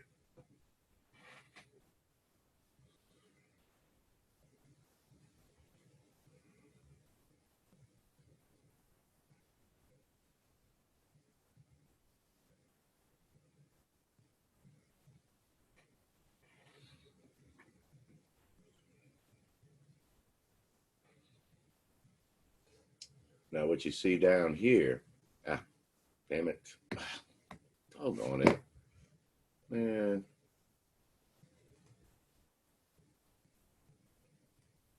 What you see down here is what's happening to me. I have a right-left brain conflict. Let me show you how I do this. For me, we'll say the words. Yellow, blue, orange, black, red, green, purple, yellow, red, orange, green, black, blue, red, purple, green, blue, orange. No problem for me. Now, if I try to say the colors, green, red, blue, yellow, blue, black, red, blue, green, black, red, yellow, green, blue, black, blue, red, orange, green, green. it's almost impossible for me to say the word when or to say the color. My brain is trying to force me to say the word.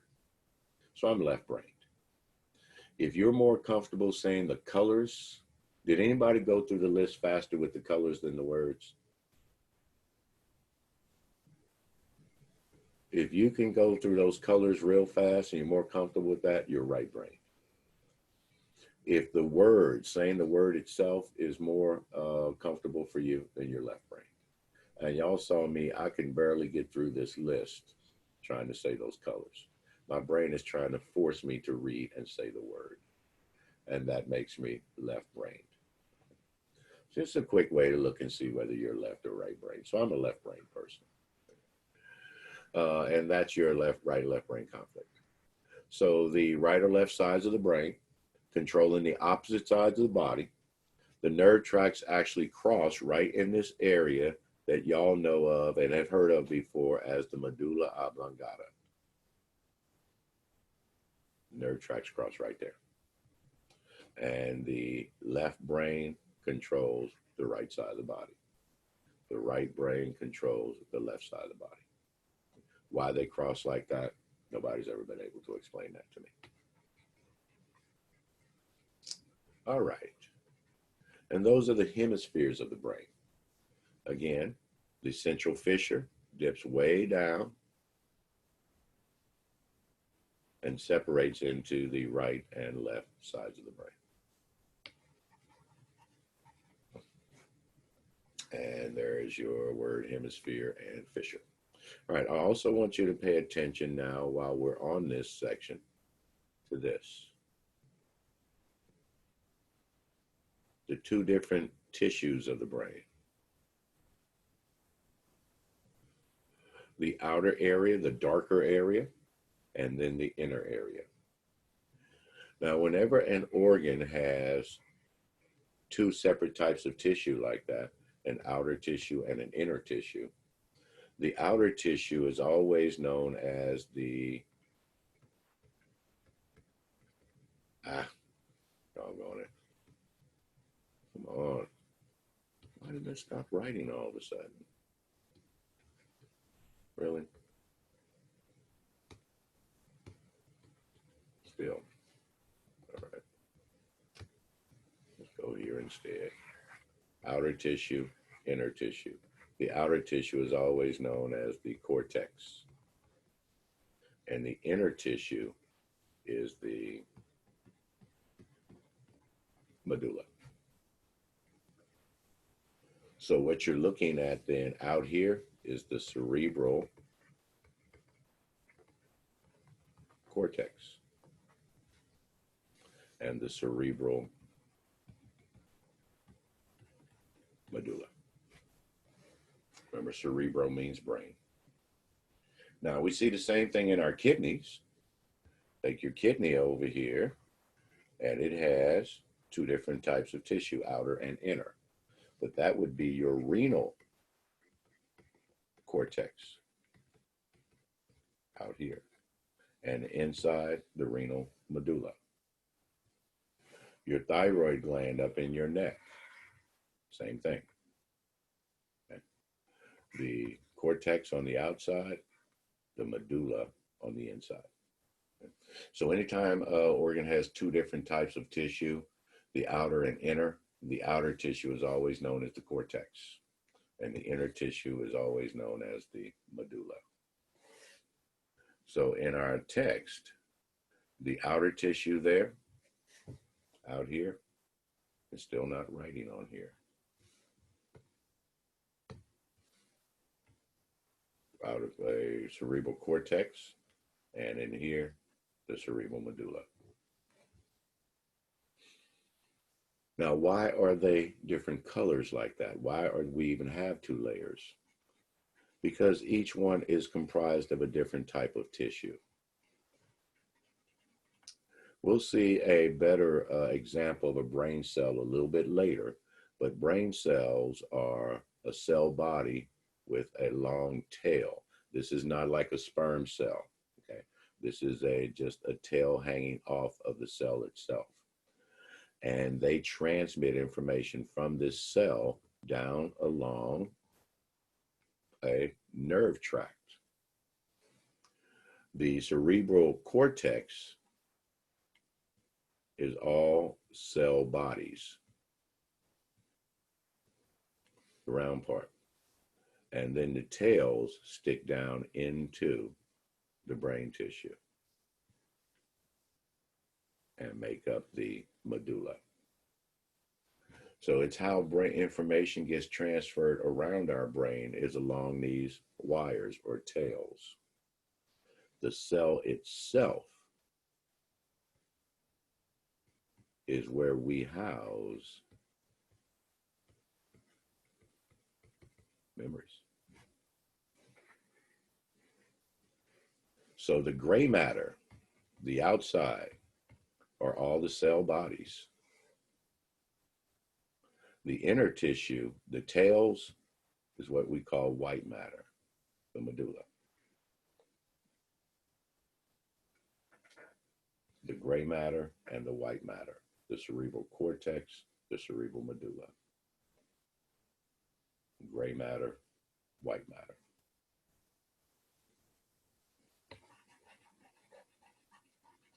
Okay, before we go any further, let's give our brain a chance to digest. And let's take another short break.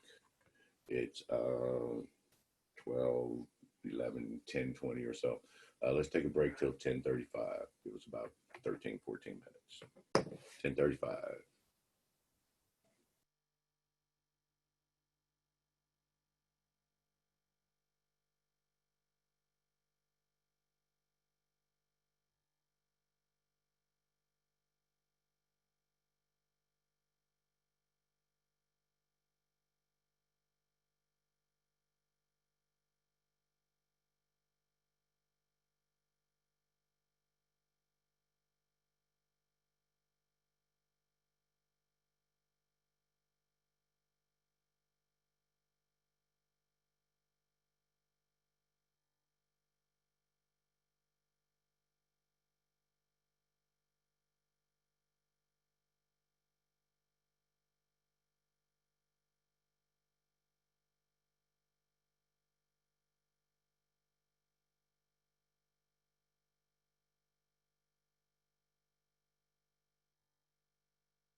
Okay.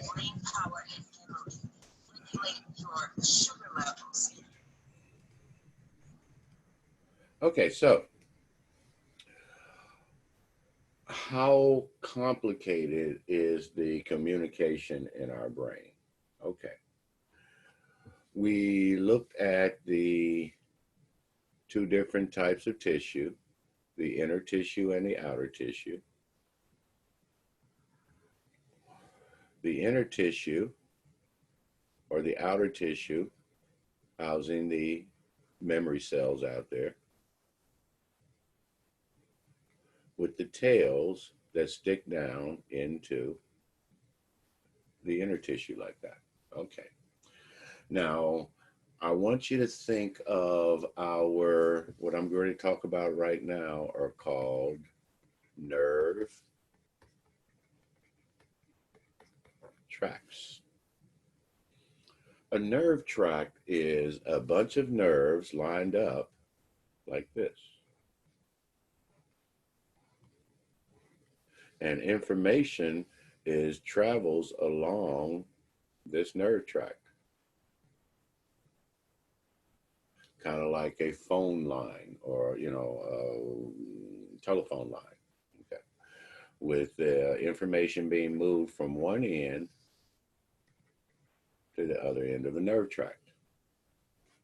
So let me ask you a question and see if you know this. How many of y'all could tell me the name of your third grade teacher? Miss Girl. Anybody? Okay. Miss Chris, Miller. what did you say, Chris? Miss Girl. Oh, so you know her name. Okay. Yeah. And did you like her? Nope.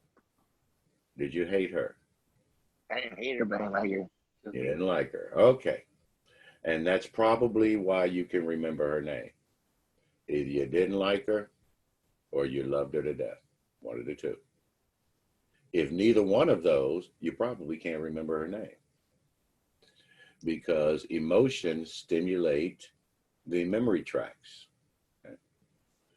So, for example, your third grade teacher, you are in the frontal lobe, and you're going, man, what's the name of my third grade teacher? What was her name? Some of y'all have a strong connection to that. As a result, Miss So-and-so, Others of you were going, man, what is her name? What is her name? God, I just can't remember. See the difference? A strong nerve tract to the memory versus a weak connection to the memory. These people over here, I don't know, whatever that lady name was, I don't even remember her. This person over here, man, I hated her. Or man, I loved her to death. A strong nerve tract up there. Think of it like 410, the highway, versus the little dirt road that you hardly ever use. If you use that road every day, nice strong nerve to that memory. And that's why you don't remember your own name. You use it every day, as opposed to the name of your third grade teacher. So the more often we access that memory, the stronger the nerve tract is. And what else makes these nerve tracts strong is emotion. If there's an emotion attached to that memory, that nerve tract tends to stay nice and strong, and you're able to remember better. Okay. So when somebody asked you, what's the name of your first grade teacher? You processed all that information like you did when you want to have lunch. You processed all of that, and then you searched the memory for it. And you either came up with it or you didn't. Okay, take a look at this.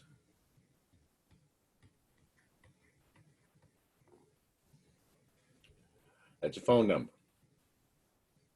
You know, anybody want to? I know y'all don't know, but would you be surprised to know that that's the phone number of my very first girlfriend?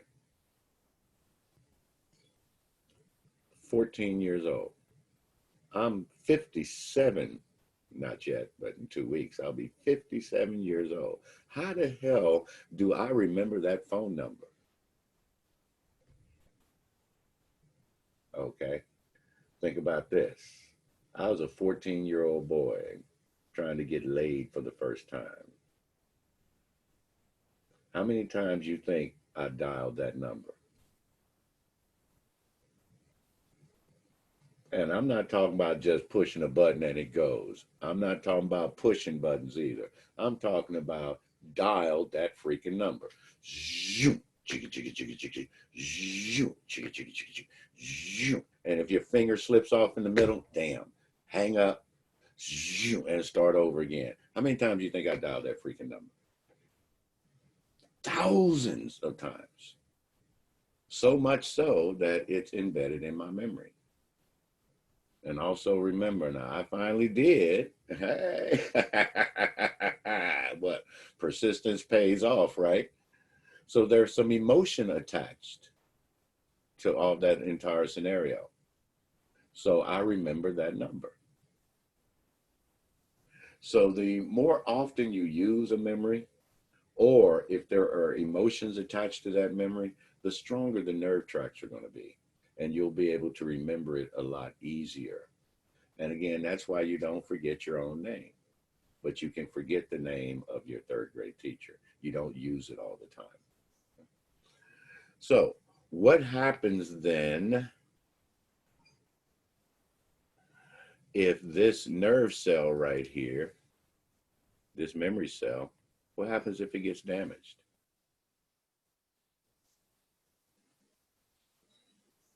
Can you remember that now? You have memory loss or for forgetfulness. You're not going to be able to remember it. Now the thing is, it's not like you can't remember it. It's the cell is not there anymore. The memory is gone. So you are not going to remember it. So who does that happen to? What condition causes you to lose memory cells up there? Alzheimer's. See, what's happening in Alzheimer's is that their gray matter is decreasing. And any memory cell that was housed in that area is gone now. So when the gray matter gets destroyed, any memory cells that were there are destroyed with it. So when your person with Alzheimer's, when they can't remember something, it doesn't mean that their nerve tracks aren't getting to it. It means that the cell is gone and they are not going to remember it. Before y'all came on camera, y'all got dressed, didn't you? Why'd you do that? Before you leave your bedroom or before you leave the house, you get dressed, don't you? Why do you do that? Why do y'all get dressed before you leave the house? Anybody? Sounds like a dumb question, doesn't it? Go out naked. Why not? Because it's programmed in your head already since. When you were 2 years old, did you give a damn? No. Hell no. You ran your ass out the house like, hey. It's like my daughter running, mama done dried her off in the bathroom. She's running through the house now, and she's butt naked, but she's running through like this. What the hell is she doing? Child's butt naked, but she's covering the boobies. Why? Because somebody told her, you don't show your boobies. Didn't say anything about the lower part. So she's running through covering the boobies. But everything else is just like no big deal. Until somebody said, wait a minute, sweetie, you got to cover the bottom part too. Oh, so now she's trying to switch and cover both. Okay, while she's running from the bedroom, from the bathroom to the bedroom. So now that somebody's told you, you do it without even really thinking about it. But the memory is up there. And what happens to you if that memory gets wiped away?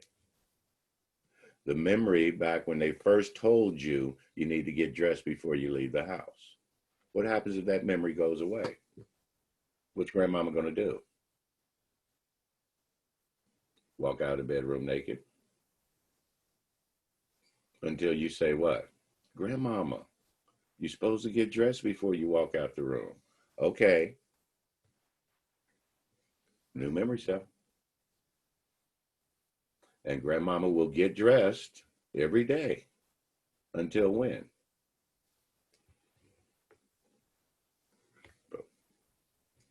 And grandmama walk out the bedroom naked again. That's what's happening to somebody with Alzheimer's. They're not having difficulty remembering. The memories are gone. The cells are gone. And you have to rebuild those by telling them what? Grandmama, you got to get dressed before you walk out the bedroom. Okay, baby. New memory cell. And it'll be there until that one gets wiped away. So this is what's happening to their brain with Alzheimer's.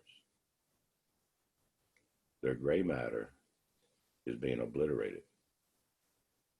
And the memories that are housed up there are going away with the gray matter. So when grandmama doesn't remember who Aunt Bessie is, you don't try to force them to. You know, start doing things like, grandmama, you remember Aunt Bessie. Remember? She the one that brought the to your birthday last year. Remember Aunt Bessie? She no, don't do that. Is grandmama ever going to remember Aunt Bessie? No, the cell is gone. So what do? Grandmama, this is Aunt Bessie. Hi, Aunt Bessie, how you doing? Boom. And it'll be there until it gets wiped away again. You ever wonder why people with Alzheimer's, why they get so frustrated and angry? Because you're doing shit like that to them. My wife does it to me. That's why I said Aunt Bessie. Babe, you remember Aunt Bessie? No, I don't. Yeah, you do. Remember? She the one that brought the cheese server to our wedding. Babe, come on now. I don't remember. Okay, you're trying to force somebody to remember something. Don't do that. Grandmama's going to have a hell of a lot better time at the party if you just reintroduce her to everybody instead of trying to get them to remember the person. Grandmama, this is Cousin Charles. Hello, Cousin Charles. How do you do? You remember? He's the one that fixed your car. No, stop. Because they're just going to get frustrated with you because they're not going to remember this stuff. The memory cell is gone. Now, we tend to associate it with things dramatic, like my mother-in-law who had Alzheimer's when she passed away. And my father-in-law passed away before she did. And we took her to the funeral. They've been married 50 years. And she didn't remember him or why we were at the funeral or anything like that. Okay, just tell grandmama this was an important person to everybody, and we've all come to say goodbye. And you get away from, and you avoid all of the anger and frustration that goes along with somebody constantly in your face. You remember this person, you remember that person. How can you not remember this person? ... Just don't even try it. The memory's gone. So that's what's happening with somebody with Alzheimer's. We house all of our memory cells out here in the gray matter.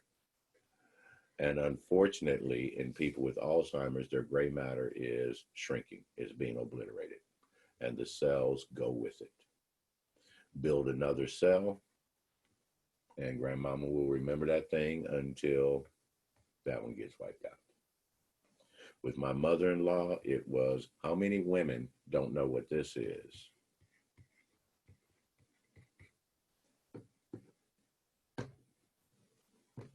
My grandmama, Myrtle, you forgot your purse. Well, what? Your purse.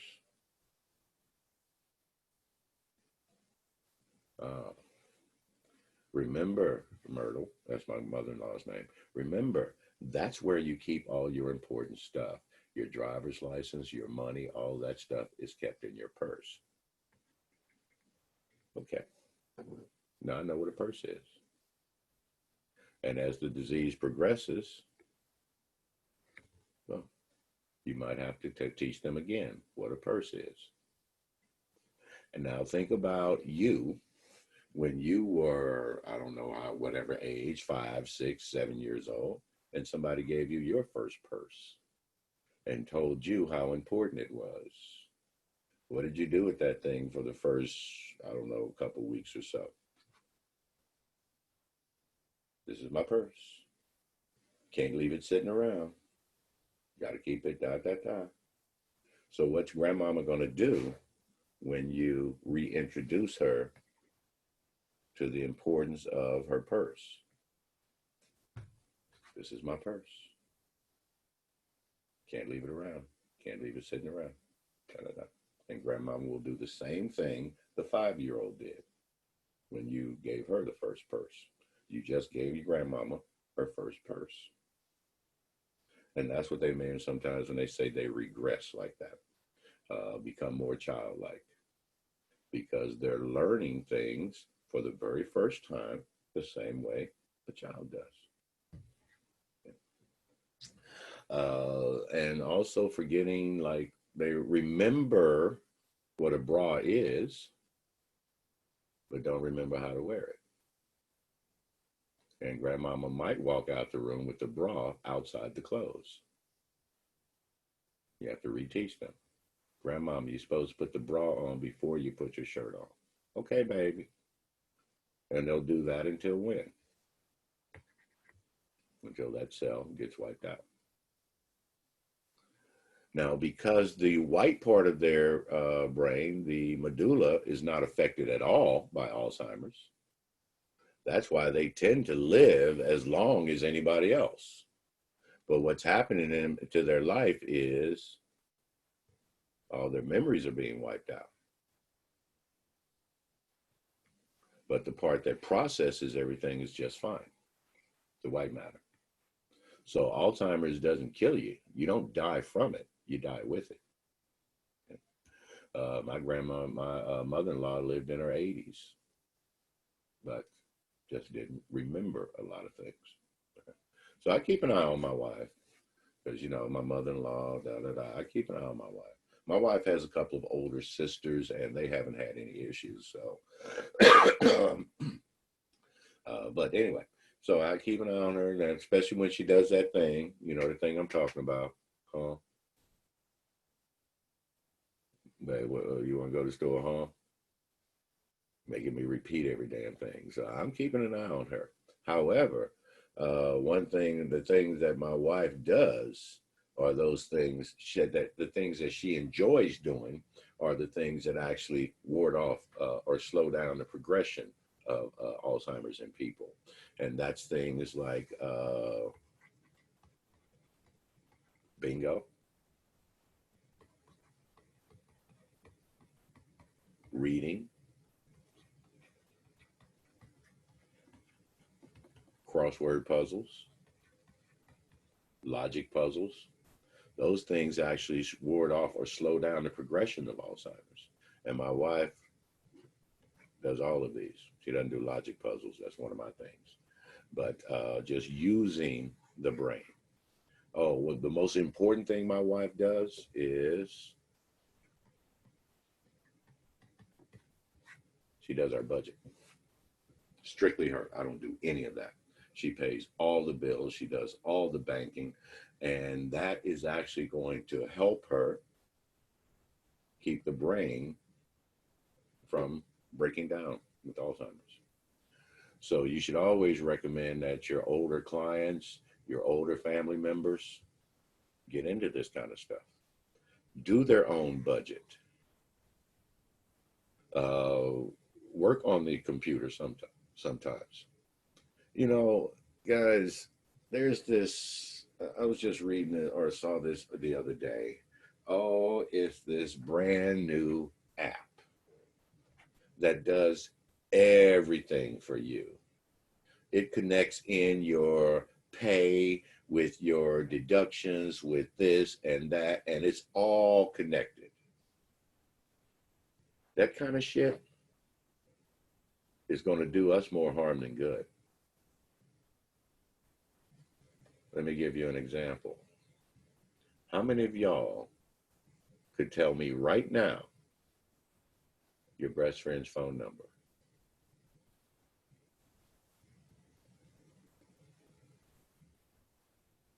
You don't know it, because why? I can tell you a couple numbers. Why not? Because it's in your damn phone. Don't mind. You feel me? We're not using our brains. We're using our damn phones instead. I'd meet a girl at the club, y'all. You don't know how many times when I was a young man, you don't know how many times I get home and go, damn, I got the number. It's written on the palm of my hand. But guess what I forgot to write down? Her name. So I'm calling the damn number, just kind of, yeah, you remember, yeah, I'm from the club. Yeah, so how you doing? And trying to trick her into saying her damn name so I know who the hell I'm talking to. Okay. Sometimes, y'all, you write the number on the back of your hand or whatever, get home, it's sweated half off. So you're trying to remember what the last digit was. So you dial the number with each digit until you get to till the girl answers the damn phone. Write numbers on matchbooks and things like that. But what do y'all do today? Anybody got that phone that you can just like put up next to the other person's phone and the contact jumps onto your phone? Yeah, that's kind of the latest thing. You just kind of take the phones and bring them together and their number jumps onto your phone as a contact. Okay. See, technology is good, but it's also stopping us from using this thing right here. If you really want to see what I'm talking about played out in a pretty funny movie,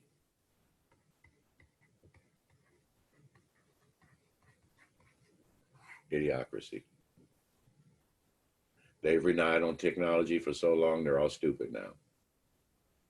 Everybody's stupid. Everybody. Okay. So it's a pretty funny movie. Way, way in the future, they don't know how to do anything anymore because they can't even fix the old technology now. So it's actually pretty funny to see how it all plays out, or how their idea of the future and idiot people in the future, idiocracy. All right, so anyway, bingo, reading, crossword puzzles, doing your own budget instead of letting a damn computer do it for you. Yeah, it's easier, but you're not using your brain power. And my wife still does our budget in a little book that she has.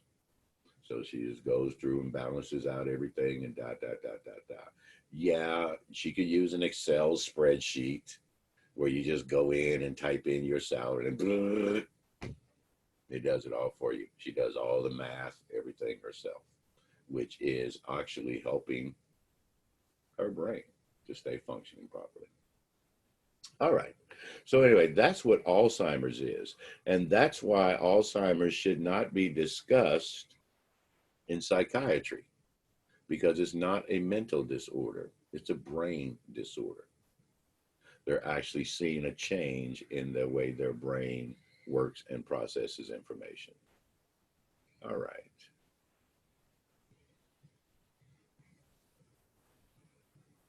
What do y'all do to keep your brain healthy? Anybody? I do a lot of reading, and I do a lot of puzzles too. We get Reading. like those box puzzles. Mm-hmm. My wife did two romance novels just this weekend. I'm like, damn, girl, how many books you? Well, I'm in there. She's halfway through the third one, and that's just Saturday and Sunday. So it not only helps you keep your brain, but it also builds your vocabulary as well. So reading, even those little cheesy romance novels that she reads, and she does, the man and the woman on the cover, and the woman's dress is half flying off, and he's ooh, see, she likes all that kind of stuff. But anyway, just reading anything not only builds your vocabulary, but also keeps your brain healthy. Who's your favorite author? I have a lot. Right now, I'm doing Dean Koontz. Dean Koontz, okay. My wife likes McCumber, Shirley McCumber, and a couple of other ones. Anybody else? Favorite author? You're there? I can't hear you. I saw you moving your lips. I don't think I'm saying it right. Patter Who?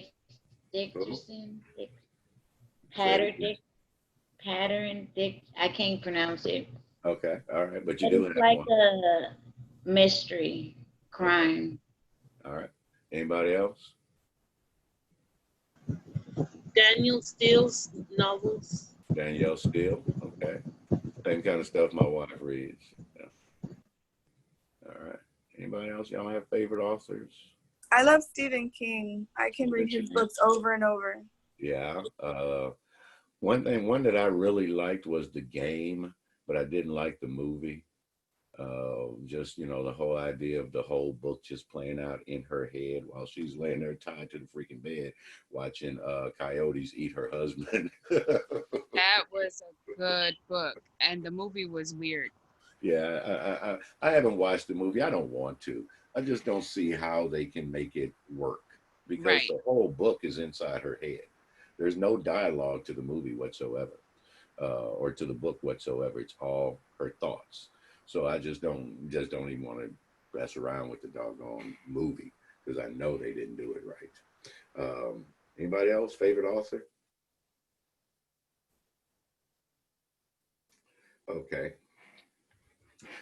It was many and many a year ago in the kingdom by the sea, a maiden there lived whom you may know by the name of Annabel Lee. And this maiden she lived with no other thought than to love and be loved by me. She was a child and I was a child in the kingdom by the sea, but we loved with a love that was more than love, I and my Annabel Lee, a love that the winged seraphs of heaven coveted her and me. And that is the reason that long ago in the kingdom by the sea, a wind blew out of a cloud by night, chilling my Annabel Lee, so that her highborn kinsman came along and bore her away from me and shut her up in a sepulchre in the kingdom by the sea. The angels not half so happy in heaven when envying her and me, and that is the reason that all men know in this kingdom by the sea that a wind blew out of a cloud, chilling and killing my Annabel Lee. But our love was stronger by far than the love of those who were older than we, of many far wiser than we, and neither the angels in heaven above nor demons down under the sea can ever dissever the soul from the soul of the beautiful Annabel Lee. And so all the night tide I sit down by the side of my darling, my wife and my bride, in her sepulchre by the sea, in her tomb by the side of the sea. Anybody know who that was?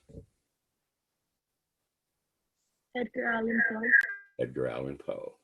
And that's my favorite poem. And that's how I exercise my brain. If it's something you really like, memorize it, recite it, build your memory skills.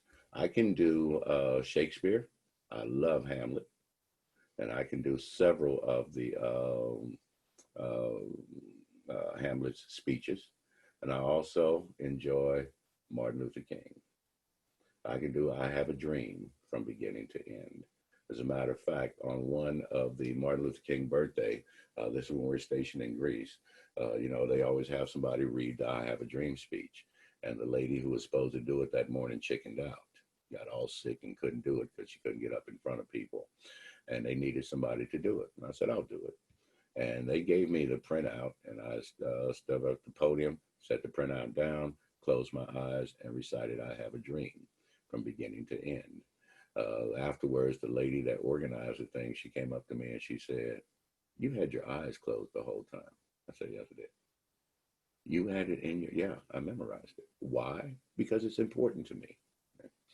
So building our memory is every now and then I'll turn down the radio in the car and just recite I Have a Dream to see if I can remember it. So that is brain games as well, guys, just exercising your memory through long passages. Actually, Annabelle Lee is 2.5 pages long, and I Have a Dream is 4 pages long. And if you can recite things like that from memory, that is exercising your memory as well. So do brain games, memorize things, commit things to memory, and then recite them back to yourself. All of that is exercising your brain, exercise it like any other thing. Okay? And they say that those things do slow down the progression and even stop Alzheimer's from happening to people. And that's important for us today because real soon, there'll be more old people in the United States than young people. Have y'all heard that? This group right here, this is my group.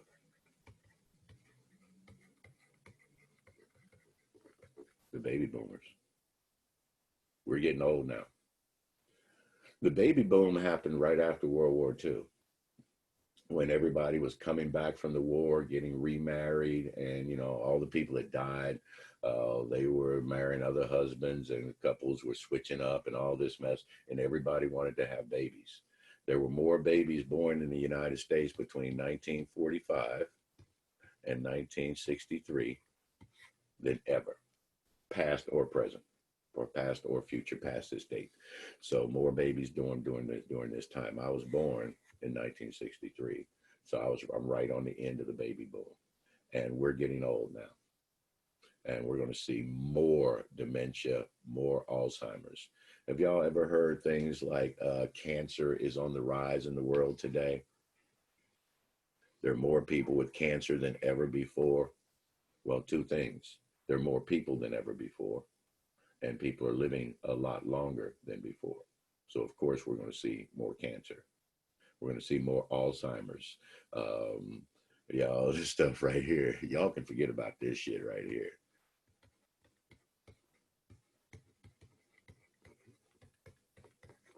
Y'all can forget that mess. Ain't going to be no money for y'all. We're using all that up. Does anybody know why the retirement age and Social Security eligibility was set at 65? Because nobody ever lived that long. That long, right? Yeah, people didn't live that long. So they figured that most people will die before being eligible for Social Security. And that's not true today. And that's why so many companies out there are being pushed towards 401k and other benefits for employees, because they know there will be no Social Security for y'all. You cannot rely on Social Security as your retirement plan. It's not going to be there. It'll be broke long before y'all are eligible. We're going to use it all up, my generation. Yeah. So yeah, better find that company that has that 401k and that type of stuff, because you're not going to be able to get a whole lot of money out of Social Security. It's not going to be there. And by the way, all this COVID money and all that trillions of dollars, where do you think some of that money's coming from? They're taking it out of Social Security coffers. The money that y'all are paying into Social Security, it won't be there. They're using it to give everybody $1,200 a check and then $600 a month past there. What do y'all think about that? $600 a week above your regular Social Security benefit or your regular unemployment benefit. What do y'all think about that? Y'all think this is good or bad? I think it was good because like I was serving, and when you make hourly, it's not literally like how much I make in a day. So it kind of equaled it out with getting the extra 600 instead of just the 213-hour plus regular tips. It equals out. Yeah. I think what's happening is people are just like the Republicans are saying. People are making more money on unemployment than they made on the job. Yep.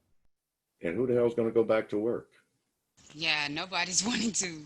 Yeah, that's my daughter, my oldest daughter. She said, Dad, why would I go back to work now when I'm making $2,400 a month above what I was making when I was working?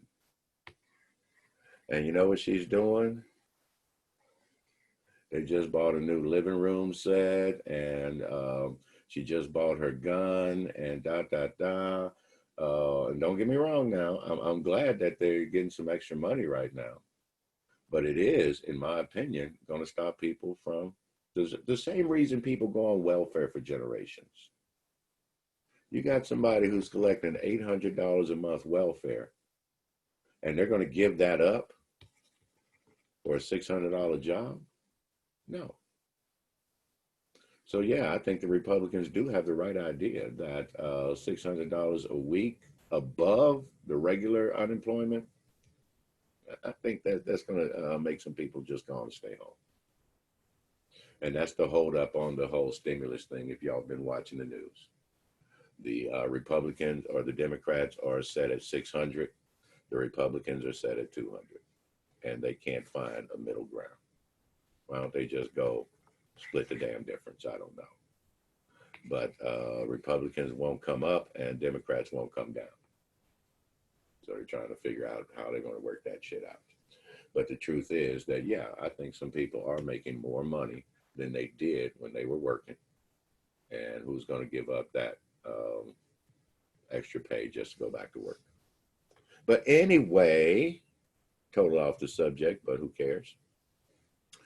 We have talked about left brain, right brain. Now, the next area we want to go into is, the textbook is all over the road with this lesson, way down here. All right. I want to talk about these things right here. Come on. You know, it's still not. These bad boys. Look like little bat wings up top. And actually there's 1, 2, 3, 4. 1 and 2 are side by side. 3 is right below them. 4 is a little further down the brainstem. These areas are called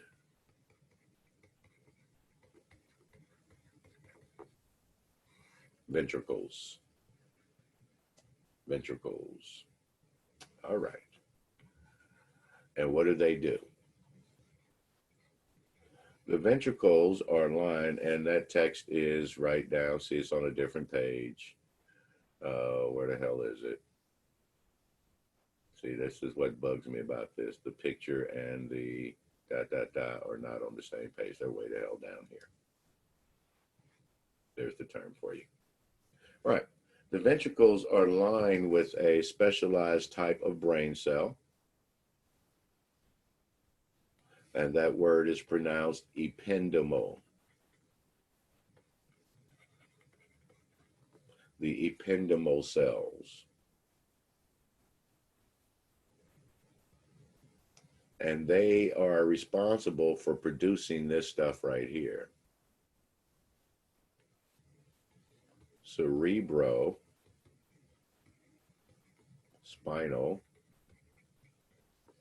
fluid. As its name implies, this is the fluid that circulates around your brain and spinal cord. Your cerebrospinal fluid.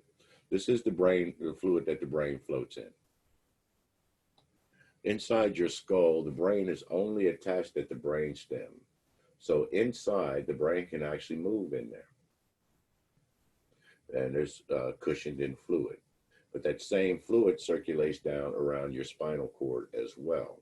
If we want to test some of that fluid, we usually take it out at the lower back in the procedure we call a spinal tap. When we pull fluid out the lower back like that, that's the same fluid around the person's brain. We're just pulling it out at the lower end, down there by the spinal cord.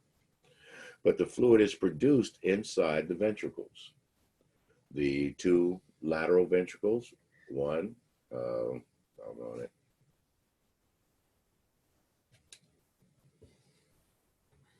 One and two, they're side by side. The third ventricle being back here towards the back, and the fourth ventricle being down along the spinal column, the brainstem. Inside there, a specialized type of cell lining each of these ventricles.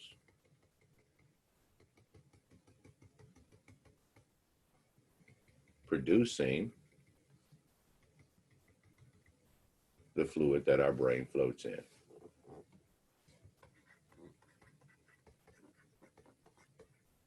The ventricles,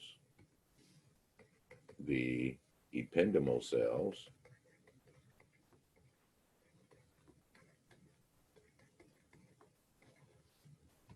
producing the fluid that circulates down along our spinal cord and all around our brain.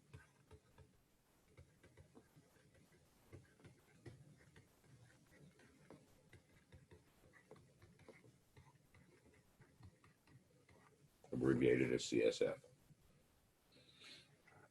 Now, how important is this fluid? Number one, I don't know if y'all remember this from last module when we talked about infection control. We mentioned that no blood ever enters the brain tissue itself. Now, our brain does have blood vessels that come up to it, around it. Some of them even go down into the tissue a little bit. But no blood ever goes into the brain tissue. The blood vessels bring up the nutrients, and the nutrients then leave the blood and into the brain. But no blood ever goes into the brain.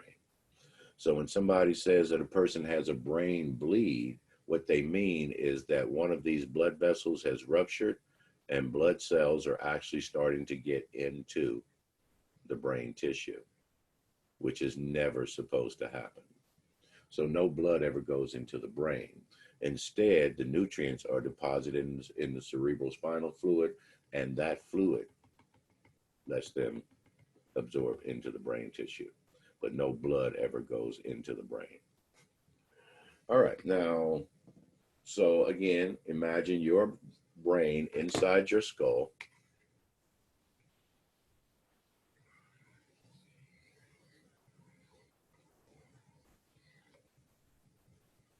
This being your skull bone,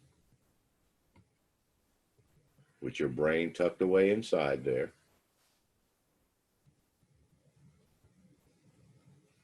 And the cerebral spinal fluid that kind of cushions the brain in there.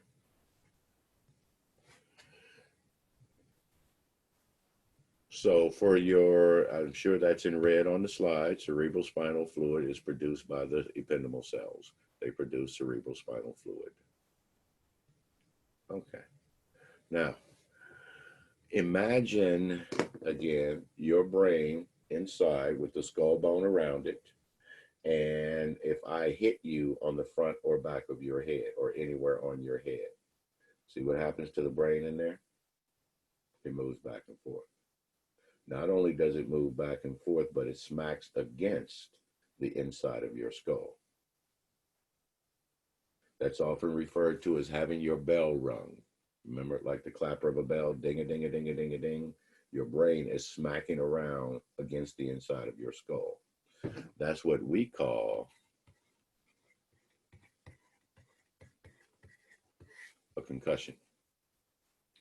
And that's where a old football coach might say something like, boy, just go sit down. You just had your bell rung. Ding-a-ding-a-ding-a-ding-a-ding. Your brain got smacked around inside your skull. So that's what a concussion is, the brain smacking around in there. And a little bit later, we'll talk about why or the amount of damage that can happen there. So our brain floats in fluid, the cerebral spinal fluid. In some cases,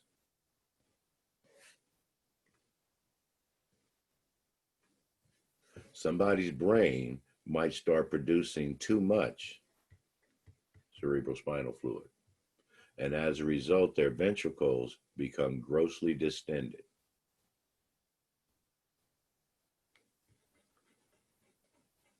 So now that ventricle is huge. And you see what it does to the brain around it. It squishes the brain. That condition, when that happens to somebody, is called hydrocephalus,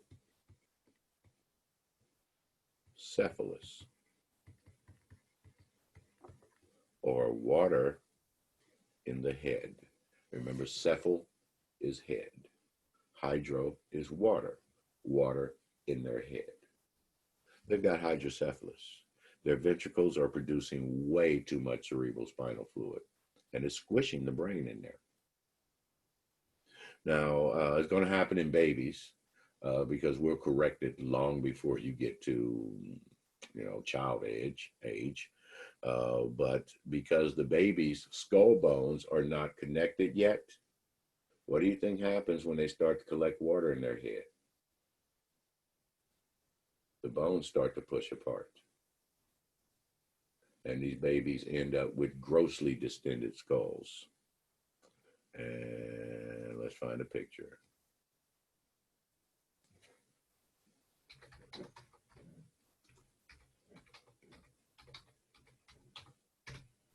Hydrocephalus.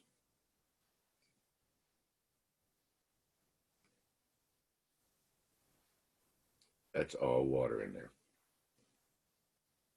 See, the skin is stretching and the bones are being pushed apart.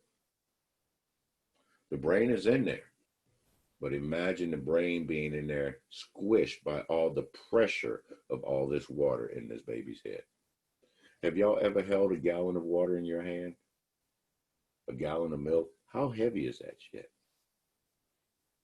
And all that water is inside this baby's skull, compressing their brain in there. So they're going to have mental retardation. There's no doubt about that. The brain is being damaged in there.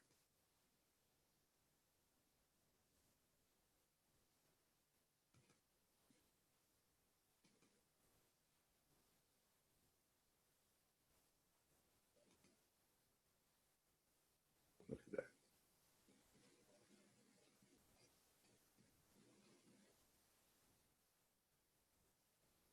And these are obviously happening in places where these folks have no recourse, no place to go. But you see what's happening with these kids.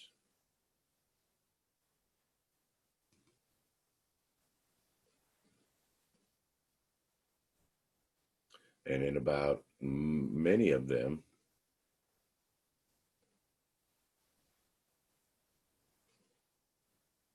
guys,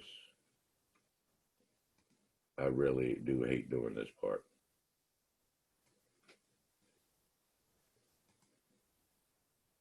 And you'll notice that in quite a few of these kids, the eyeballs are being pushed downward. Even the eyes are being pushed down with all the pressure inside their heads. So what do we do for them? Back in the day, they used to put a tap in the side of the baby's skull. Literally, a faucet. And you would turn the handle and drain fluid out of there every day. But imagine the infection that went along with that. So today, thank goodness, they're going to do a shunt. Jeez, y'all. They're going to do a shunt. A shunt, they're going to put a tube in the baby's head that's going to go from their head down through their body into their abdomen, allowing the fluid to be drained from their skull down into their abdomen. It's called a ventroperitoneal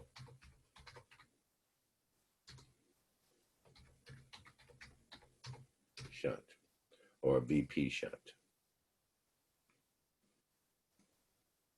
Just like that.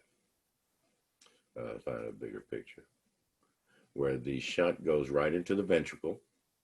This is all inside the body and all the way down into their abdomen. And you see they kind of leave it looped down there. So as the kid gets older, they don't have to go in and extend the line. So they just kind of bundle it up in the abdomen like that. So all the fluid from their head is being drained down into their abdomen. It's a VP shunt, ventroperitoneal shunt. From the ventricle, ventro, to the peritoneum, ventroperitoneal shunt, carrying all the extra fluid down to their abdomen. All right, and that is what we do with babies who have hydrocephalus today. We're going to put that shunt in there. And as a result, draining as much of that fluid from their skull as possible. And hydrocephalus, to have water on the brain. And that's also in your slides, hydrocephalus, water on the brain. So from this section, you should know that ependymal cells produce cerebrospinal fluid. And just for your own knowledge, we should know what hydrocephalus is. Anybody want to work in OB-GYN, or not OB-GYN, but pediatrics, newborn nursery? You're going to be seeing this kind of stuff. Babies who have to have shunts put in. All right, so that is the ventricles producing the cerebrospinal fluid that if they overproduce it, it needs to be drained out of there. Okay. Now, one other thing about the cerebrospinal fluid is that if you crack your skull, get a big crack in there or a break in your skull, the fluid that your brain floats in will leak out into the tissues around your head, leading to two states that can happen. Number one, classic sign, you have a fractured skull.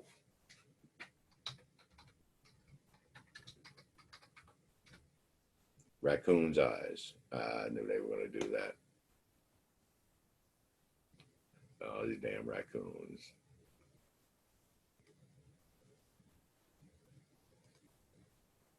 That's a fractured skull.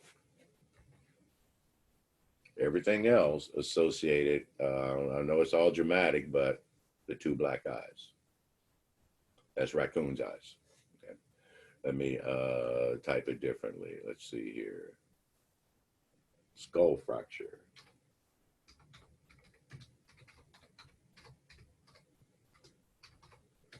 Raccoon's eyes. There we go. These are people with skull fractures, because the blood from or the fluid from their skull leaks into the tissues around them, and it tends to get around the eyes in both your sinuses. Fills both the sinuses, and you end up with raccoon's eyes. Classic sign, you've had a skull fracture. The other sign is called battle signs. It gets into the space behind the ear.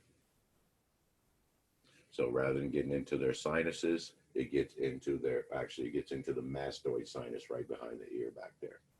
So if we suspect somebody's had a skull fracture, one of the first things we're going to do, because battle sign or a raccoon's eyes would be obvious, what we're going to do is we're going to lift up the ear and look behind their ear to see if they have battle signs, bruises behind the ears.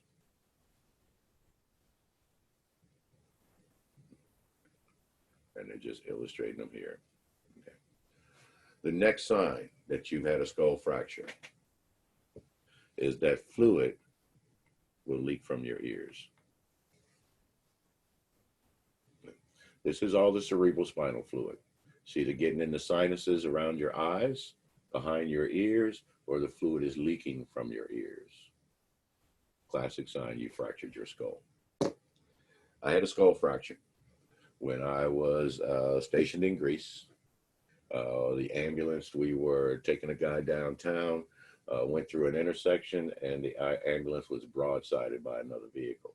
And we were in the Greek ambulance, which is a smaller, almost like a Volkswagen van, if you will. not the big square cracker box thing. So they broadsided the ambulance, knocked us over right on the side. And I was in the back with the patient, and I ended up on my back, lying on the bar that you hold on to up here. I was laying right on it, across the back of my head like that. The gurney that was holding the patient, it broke away from its latches and fell on top of me. So I'm laying there like this, my head on this bar with the patient and the gurney laying on top of me. They finally got me the hell out of there. And when they heard that the ambulance had been in an accident, they sent out 2 more ambulances, and one of the doctors jumped on board. The director of the emergency room jumped on board, and he got out to the scene, and he was taking care of the driver. The driver lost an eye. He fell over against, and the windshield cracked, or the side window cracked, and he had all kind of glass in his eye. So he lost his eye. He was totally unconscious when the doctor showed up.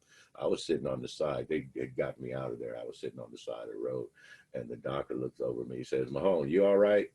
And I did like this. He said, "No way." I said, "Yeah." I had fluid coming out my ears. I had cracked my skull back there. I had battle signs. I didn't get raccoon's eyes, but I had battle signs. So again, crack your skull. The fluid that the brain floats in will leak out of your skull. Either get around your eyes, behind your ears, or come out the ear. So fluid coming out of somebody's ear is never a good sign. We want to make sure, first of all, that it's not just blood. Blood would be good, by the way. If you've got blood coming out your ear, you probably popped your eardrum.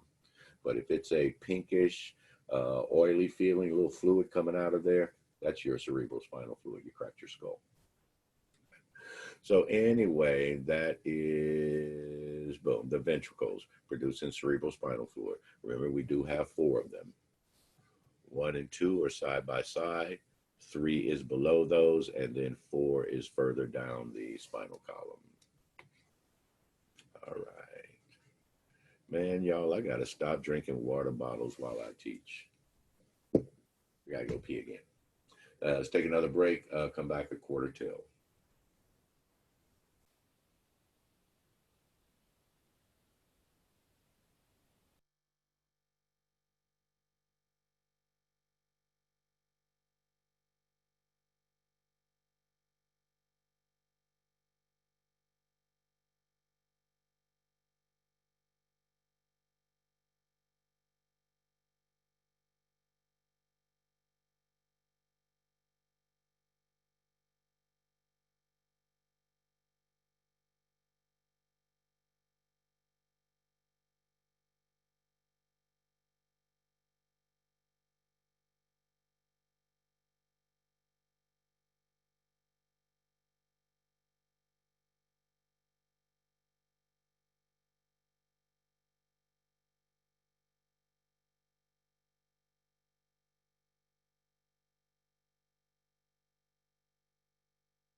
Okay, we're back. So we've talked about the ventricles of the brain and what they do. Remember, they're aligned with the ependymal cells, and those are the cells that produce the cerebrospinal fluid for us. Again, that's in your slides. Okay, so now that we've looked at the ventricles, let's talk about those structures in the brain that actually have specific functions for us. And again, we got to go all the way back to this page now. All right. And we're talking about these structures in here, known collectively as the diencephalon,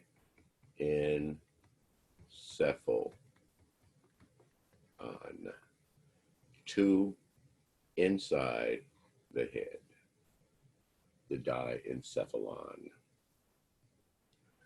And they include the parts of the thalamus and hypothalamus, two inside the head, the diencephalon, the thalamus and hypothalamus. Okay, so the thalamus is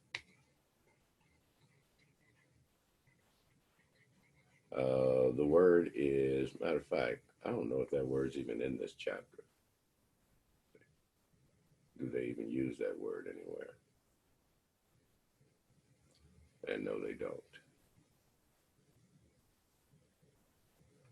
It's not on your test, but I'll write it for you again because I did erase it kind of fast.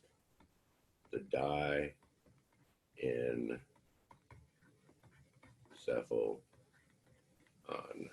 the diencephalon, two inside the head.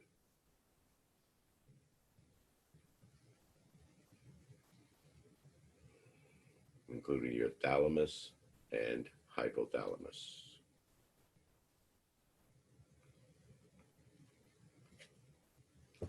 This upper area that I'm getting ready to shade in,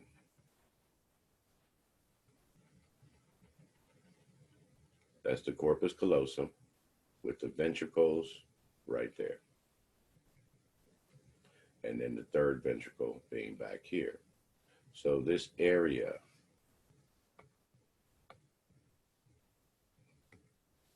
right in here is your thalamus.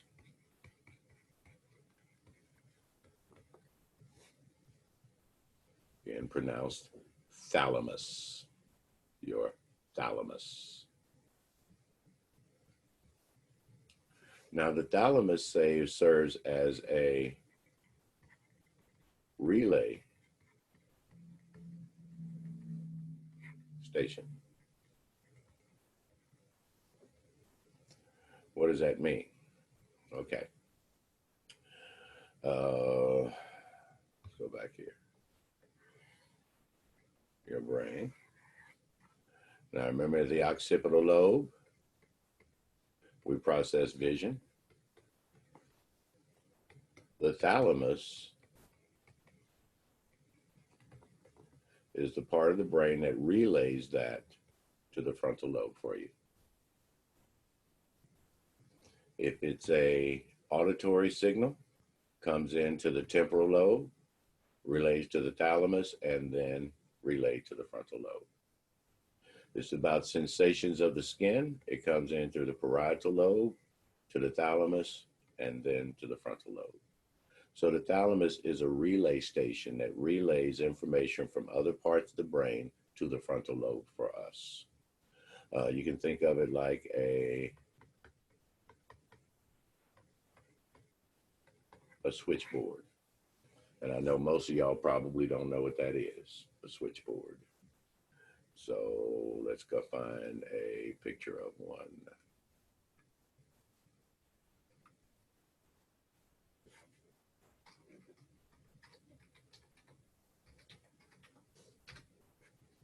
Might have seen these things back in the day.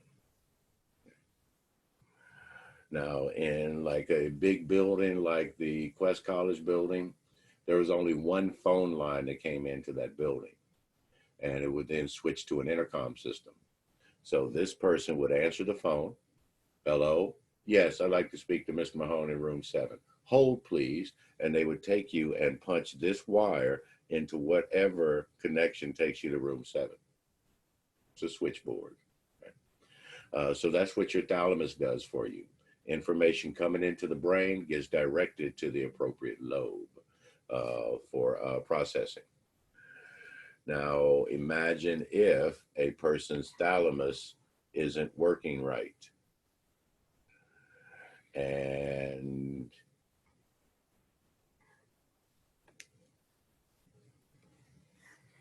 this being your thalamus, information about vision gets sent. But the thalamus sends it wrong. And your frontal lobe feels that information is coming from up here, when actually it's coming from back here. So the thalamus is not sending the appropriate signals to the frontal lobe. So you hear something, a sound, that gets transmitted to here, but the frontal lobe believes that that information is coming from back there instead of over here like it is. So the frontal lobe is getting confused. And what happens is these people start to do things like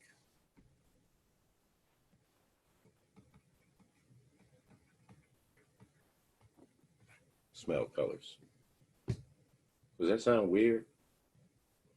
You see the color red, you transmit that to your temporal or your thalamus, but the thalamus makes it seem like it's coming from your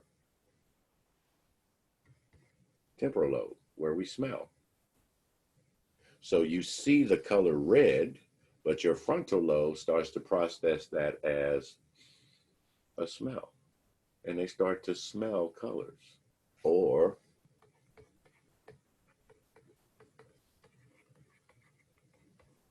taste words. Now, how weird is that? Somebody says to you, tree, and you get a metallic taste in your mouth. Every time somebody says tree, you get that taste in your mouth. Your thalamus is jacked up. The information is coming from one place, but it's making it seem like it's coming from someplace else. You have a condition known as synesthesia.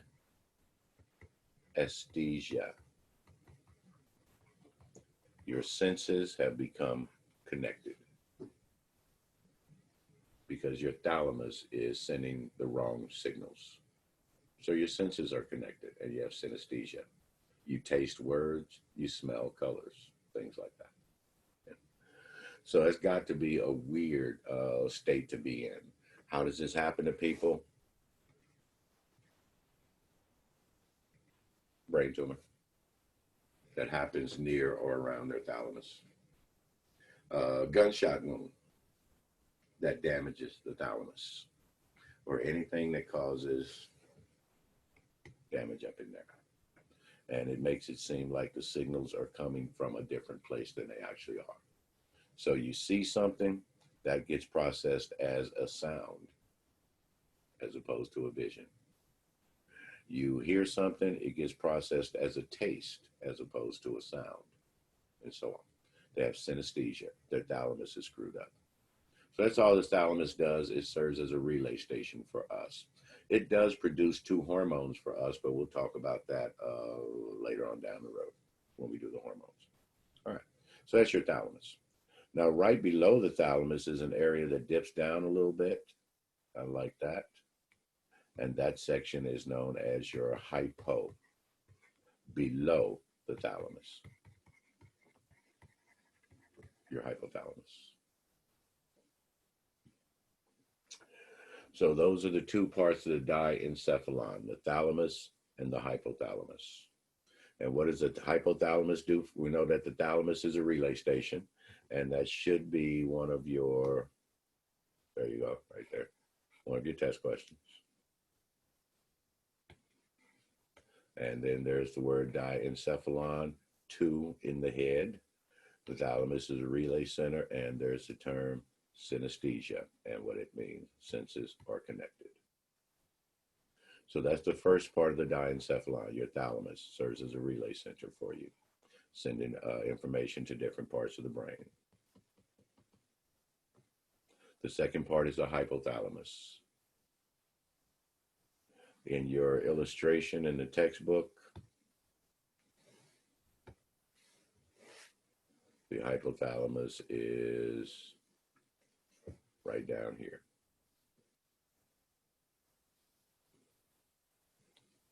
So the thalamus and then your hypothalamus right below it. Now the hypothalamus, like in the PowerPoint, is the main temperature regulator for the body. It's the most accurate temperature.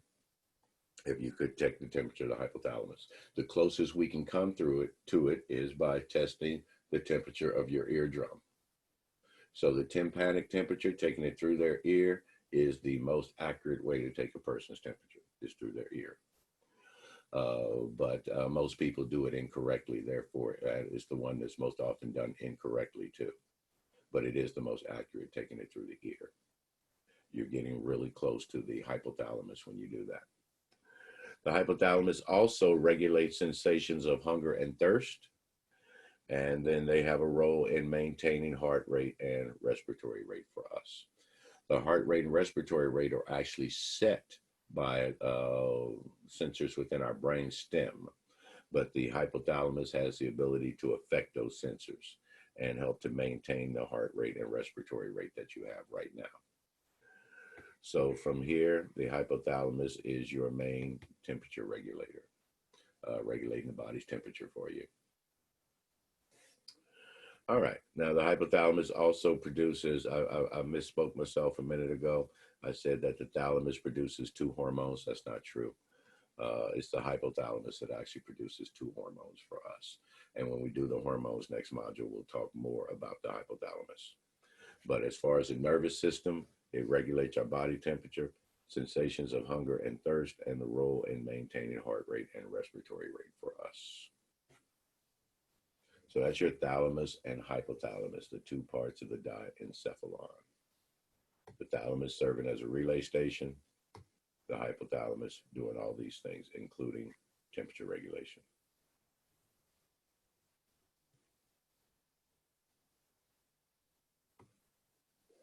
Now it's time to talk about some things that are not in your text.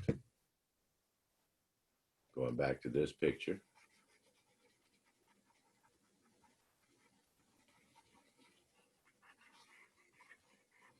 Right towards the back of the diencephalon, the ventricles and all that, right back here.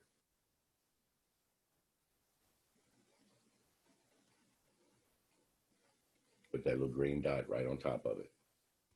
That area is a small gland known as your pineal gland. We won't talk about it much today because we're going to cover it a little in depth when we do the hormones. That gland produces a hormone for us. The hormone that it produces is called melatonin. I know y'all have heard of that before. Okay? So that's where we get melatonin, from the pineal gland, located right at the back of the diencephalon, the pineal gland back there. And I know that's in the slides. Pineal, melatonin, maintain attention span. That's a theory. But we'll be talking about this gland when we do the hormones, because it's part of our hormone producing glands. So the pineal gland is located back there. We also have a collection of cells in our skull, in our brain. Now these are located mostly out here, towards the front of the corpus callosum. These 2 groups of cells right there. They're known collectively as your HO cells. These are the cells that have a role in sex drive, and that's why we call them the HO cells. That's not true. Why are they called the HO cells? Because of their names. Hypocretins and orexins. HO cells. So the pineal gland at the back, the HO cells at the front. So what do the HO cells do for us?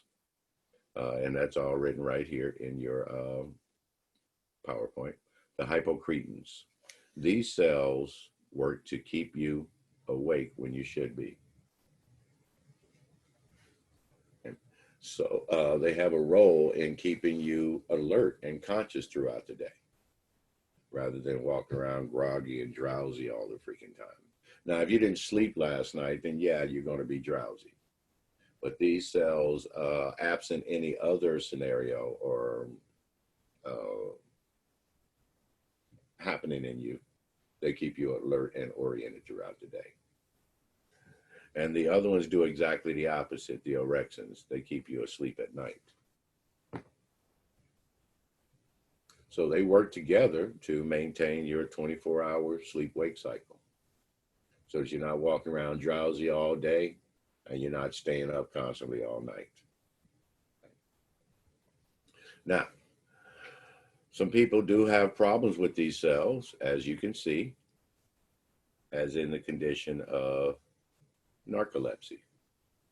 People who fall asleep at inappropriate times. Their hypocretins are not keeping them stimulated throughout the day. And as a result, they will fall asleep at a moment's notice.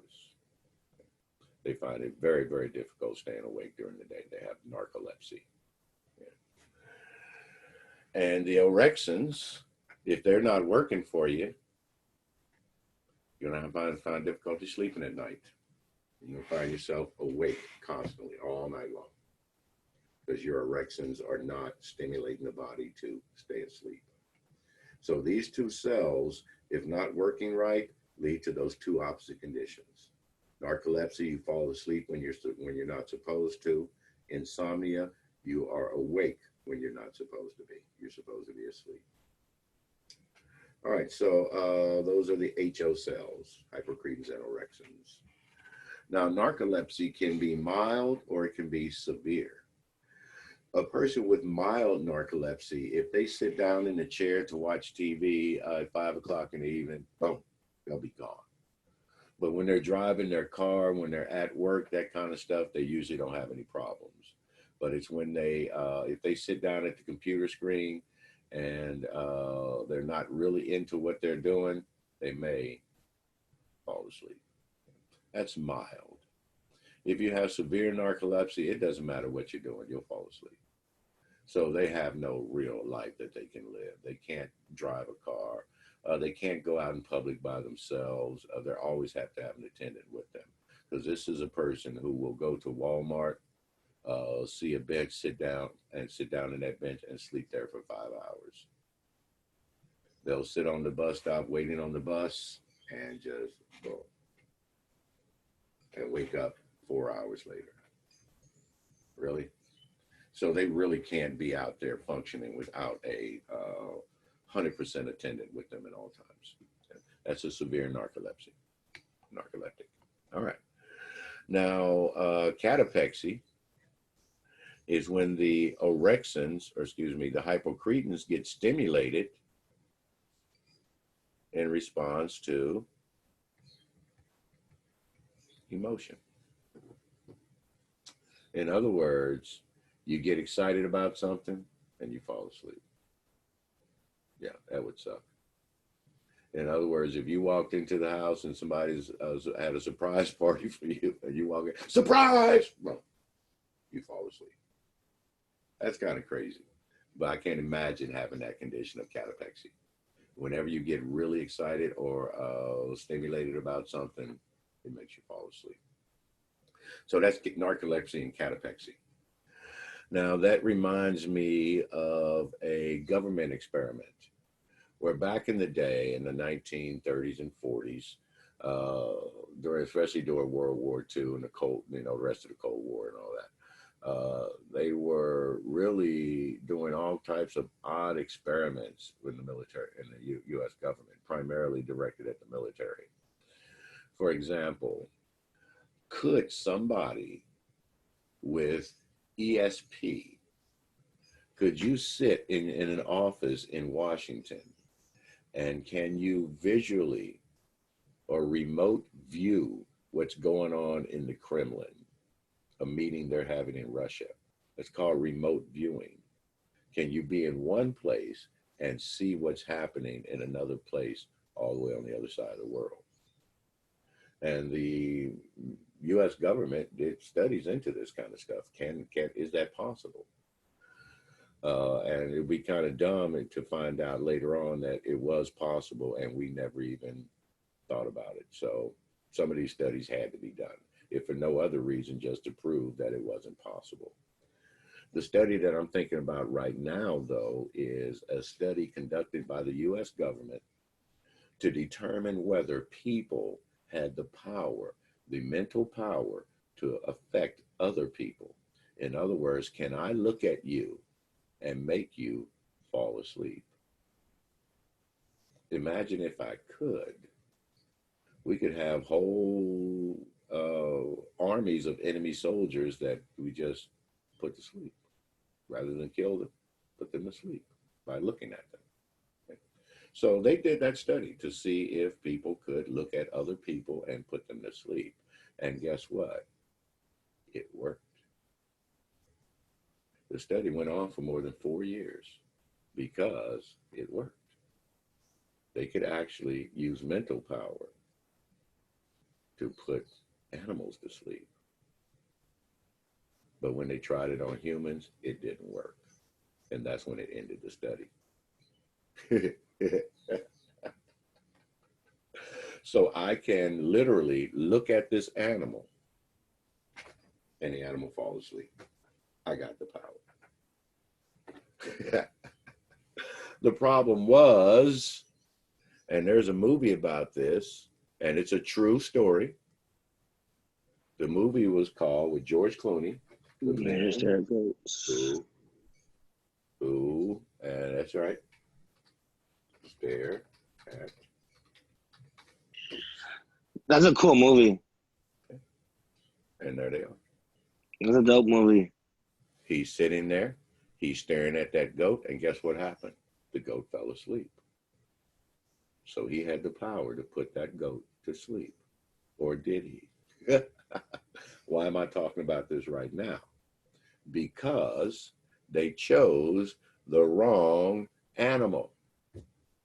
They chose goats that had narcolepsy. We call them fainting goats. These are goats that'd be standing in the middle of the field and just fall asleep. So what they were doing was staring at the goat until the goat had an attack of narcolepsy and then fell asleep. And they mistakenly believed that the test subject was actually putting that goat to sleep. The goat had narcolepsy. And that study went on for 4 years before they realized they were using the wrong freaking animal. They were using fainting goats. So that's how dumb our government can be sometimes. Now, there's another animal out there that has narcolepsy, or is prone to narcolepsy. Not all of them, but they are prone to narcolepsy. And that's why they make horrible guard dogs. Anybody know what kind of dog I'm talking about? They're really cool looking, but you cannot use them as guard dogs. Bulldogs. A pug. Dobermans. Doberman. Oh. Yeah, these dogs are prone to narcolepsy and catapexy as well. So if they got excited because somebody was breaking into the warehouse or whatever, they would probably fall asleep because they are prone to narcolepsy and catapexy both. And that's why you never see these dogs used as guard dogs except in TV. Because in TV, they just look so cool. So you'll see the people walking with the Doberman as the guard dog. And they are horrible, horrible guard dogs. The best guard dogs out there, anybody know who are the best guard dogs in the world? German Shepherds. German Shepherds. I hate those dogs. because they become attached to the person and the area. So that area becomes theirs, and they will attack you if you come into that area. And or if you make a motion towards their handler, oh, they'll tear your ass up because they become Oh attached. yeah. They become attached to the handler. And by the way, that's a good reason to not have German Shepherds as house pets, because if they become attached to one member of the family, that's it. They will attack the others. For example, if they become attached to my wife and they see me get to my, or like, hug my wife or something, they might attack me thinking that I am trying to hurt her. So they do become attached to one member of the family. And even more so than those dogs, these are probably the worst dogs to have in your house. Ciao. They will I attach. had a big black one when I was a baby, and they're protective. They Those dogs are mean. attached to one member of the family, and that member of the family becomes their family. And if a kid grabs another kid, the child will attack them if that's the kid that they're attached to. So they are horrible to have in the family environment because they are attached to just one person in the family. And another one that is prone to do that as well,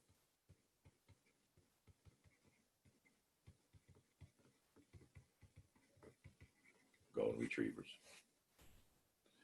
I picked up a little girl, y'all. The golden retriever had damn near bit her face off. And she was like 6 years old. And the golden retriever attached to the mother, I think it was, if I'm remembering it right. And the little girl grabbed the mother's leg, and the dog attacked her. So golden retrievers are horrible dogs to have around children. They tend to get jealous of the children, and they will attack them. So that's hypocretins and orexins. Hypocretins causing narcolepsy and catapexy in people, and then orexins causing that state of insomnia. This is another word that we overuse. People tend to say, well, I had insomnia last night. No, you didn't. You had difficulty sleeping last night. Insomnia is a lifelong condition. These people, insomnia is a diagnosis, but we tend to overuse the term. Insomnia, these people will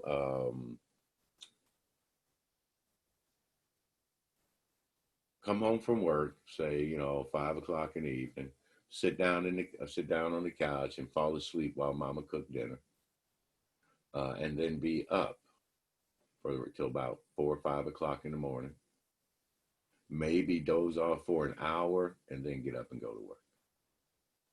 Come back home at 5 o'clock, doze for an hour, up till 4 or 5 o'clock in the morning, doze for an hour, and then back up.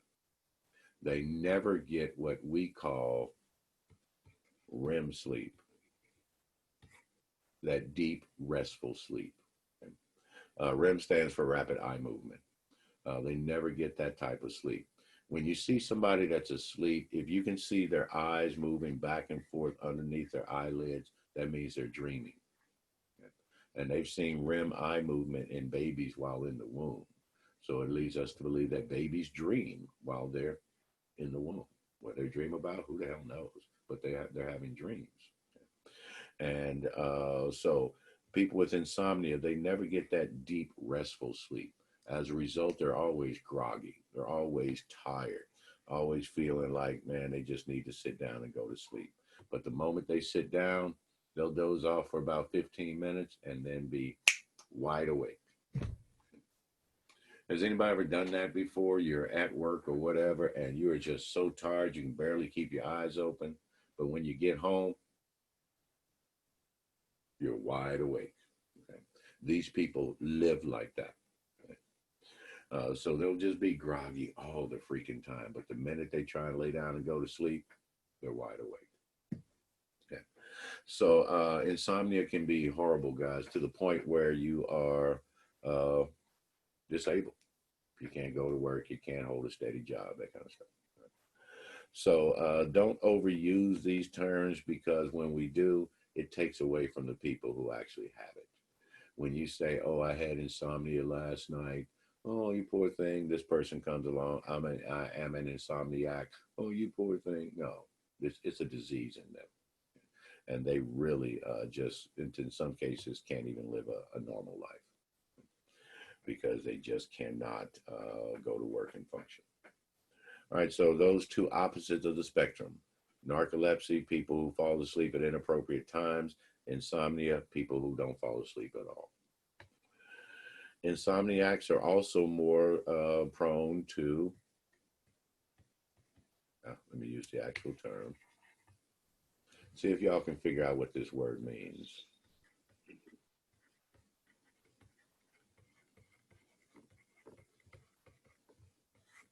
Somnambulance. Everyone take a guess? Som is sleep. What does it mean to ambulate? What are we doing with an ambulance? That's sleepwalking. It's a sleepwalking. Yes. That's when you might hear that a patient needs assistance with ambulation. In other words, they need help walking or moving. So somnambulance is sleepwalking. It can be quite dramatic.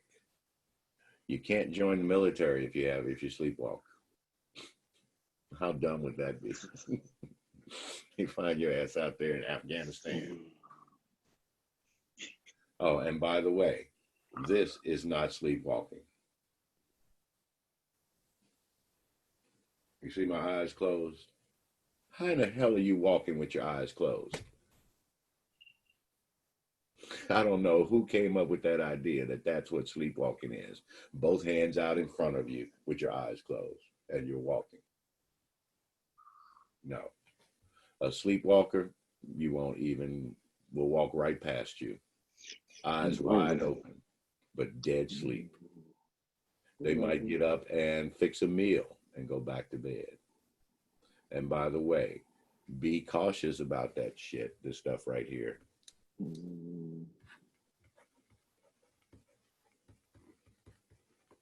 Y'all ever heard of that, Ambien? Yes. Shit's got people doing all kinds of crazy stuff, y'all. Words that stuff that we don't even have words for, like sleep cooking. Getting up in the middle of the night, cooking a meal, and then going back to bed. There are just no words for that. Ambien, guys, no, stay away from this stuff, in my opinion. If you are an insomniac and it's helping you, okay, maybe, but know that it does cause you to do all kinds of weird shit in your sleep, okay? To and including very weird and vivid dreams. All right, so if you're sleepwalking, think, well, okay, my kid sleepwalks, so I'll just lock the door so that they can't walk out the house. Is that true? If this kid knows how to open this door, guess what they're going to do when they're sleepwalking? Open it. They're going to get up, open the damn door, and walk right out. If there's an alarm on the door that needs to be deactivated before you open it, guess what the kid's going to do? You're going to deactivate the damn alarm, open the door, and walk out. They're going to do what they normally do. If you tie a string around their ankle, they're going to wake up, untie the string, get out the damn bed, the same way they do every morning. Where are they going? To work, to school, where they normally go. They're just asleep while they're doing it. So there has to be some type of restraint that the person cannot deactivate. For example, a code on the front door with a little alarm, and the kid can't know the code. Otherwise, they'll get up, punch in the code, and leave. So the controls can have to be something that the kid just doesn't know how to or cannot deactivate on their own, or the sleepwalker. Otherwise, they'll just deactivate it and walk out the doggone door. Why is it dangerous to wake these people up? You may have heard that before, that waking them up can be dangerous. It can be, but only because this person was in bed asleep. Now they're in the front yard of the house and you're the only one there. How did I get here? What did you do to me? I mean, I'm outside in my pajamas. I was in the bed. You must have brought me out here. So that's why it can be dangerous to wake them up. They're going to be disoriented. And they're going to start accusing you of doing whatever it is they did in their sleep. If they walked out the door, they're going to accuse you of bringing them out of the house. So that's why it can be dangerous to wake them up sometimes. They're going to be disoriented. It has nothing to do with the sleepwalking. It has to do with the disorientation of waking up in the front yard when the last thing you remember, you were in the bed. And you're the only person here with me. You must have brought me out here for some reason or whatever. So that is the HO cells, hypocretins and erections, narcolepsy, and insomnia. All right. We got a few minutes, so we'll do this part and then we'll save the rest for tomorrow. Another part that's not illustrated in your textbook. It is right across this area of the brain. And it looks kind of like this.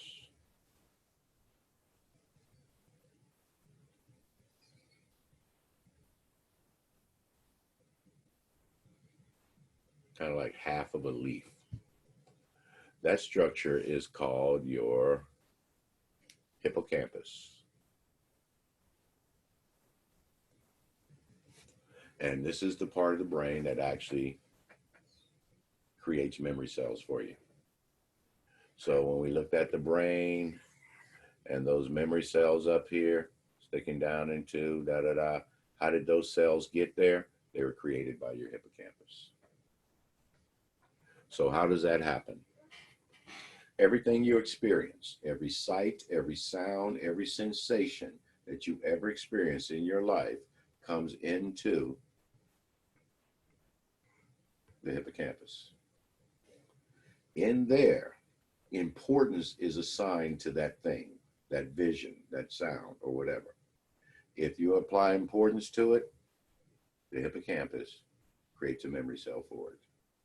If you don't, then that sensation is dropped. It takes the hippocampus about 11 seconds to decide whether something is important or not. And what makes it important? Emotion, how long you pay attention to it. Now, if you concentrate on something for a full 11 seconds, the hippocampus is going to decide, wait a minute, that thing is important. And let's go on and make a memory cell for it. Or if it stimulates an emotion, anger, happiness, or if it's funny. All right, yeah, okay, we got something out of that. We got a little reaction out of that, so let's go on and make a memory cell for it. If neither one of those two things happens, the hippocampus dumps it, and you won't remember it. Okay. Now, I know that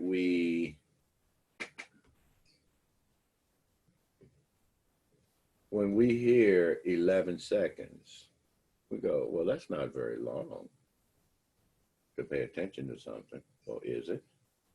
Let's see.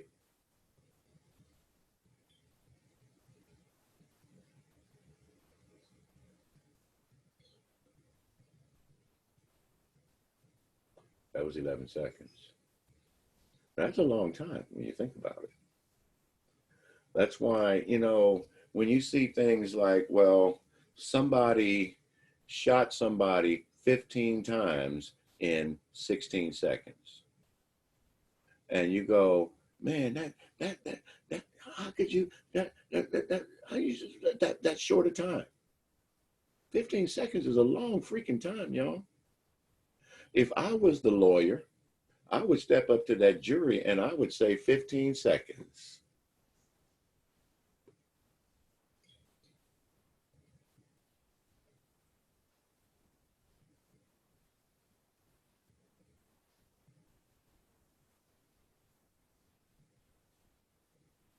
That's a long ass time.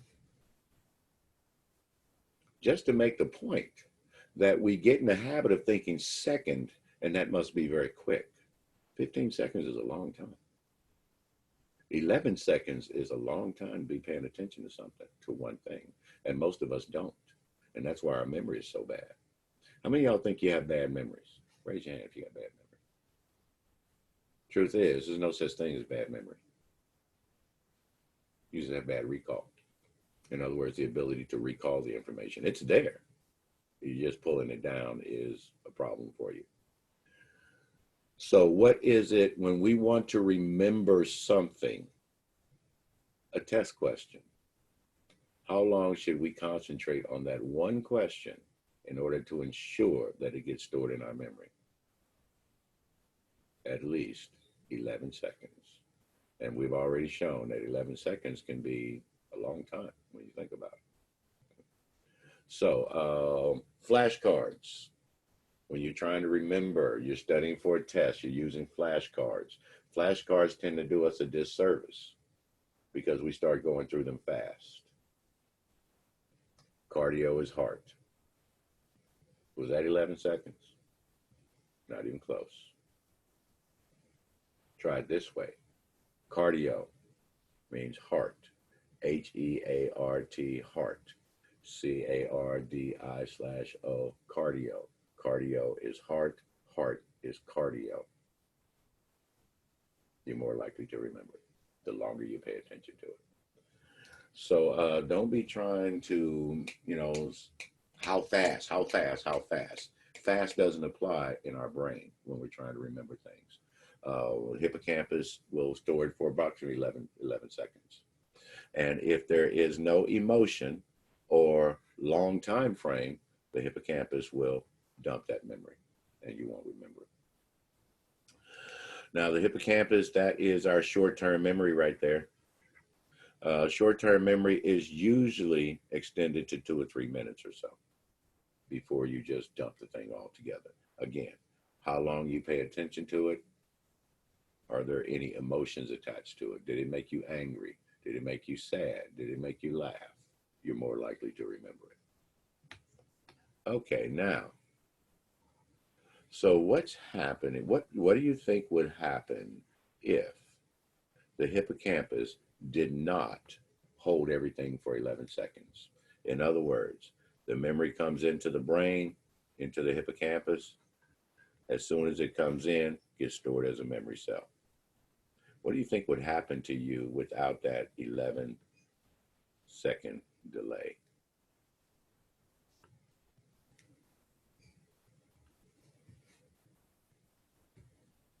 What would happen to your brain if the hippocampus? You wouldn't be able to retain the information.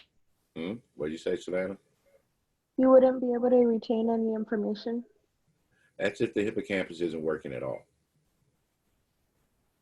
But what if it's just working too fast? In other words, it's not holding the 11 seconds in straight up to memory. How fast is your brain? Okay, imagine this. Okay. You see something. That something gets stored up into your brain immediately. Your frontal lobe, soon as you see it, the occipital lobe transfers it to the frontal lobe. The frontal lobe searches for the memory. But by the time this happened, the memory's already there. It didn't hold it for 11 seconds. So you see it, transmit it to the frontal lobe. The frontal lobe searches for memory. The cell is already there, even though it's the first time you've seen it. That's going to give you the sensation of deja vu. I've seen that before. Why? Because I remember it. You haven't seen it before. The memory cell was made so fast that while you were seeing it, transporting it up here, and then searching for it, the memory cell was being made. So now it's already there. And you get that sense, I've seen that before. Why? Because I remember it. You didn't see it before. The memory cell was made that quickly. That's why it waits 11 seconds before it makes a memory cell. Otherwise, you'd have that sense of deja vu all the time. I've been in this room before. No, you haven't. The memory was stored so quickly that by the time you accessed the memory, it was already there. Or by the time you search for the memory, it was already there. And that's what you do anytime you enter someplace.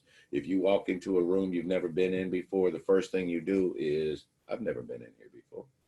You search the memory for it. If the memory's already there, I've been in this room before. You get that sense of deja vu. So if the hippocampus didn't hold it for 11 seconds, we'd have that sense of deja vu all the time.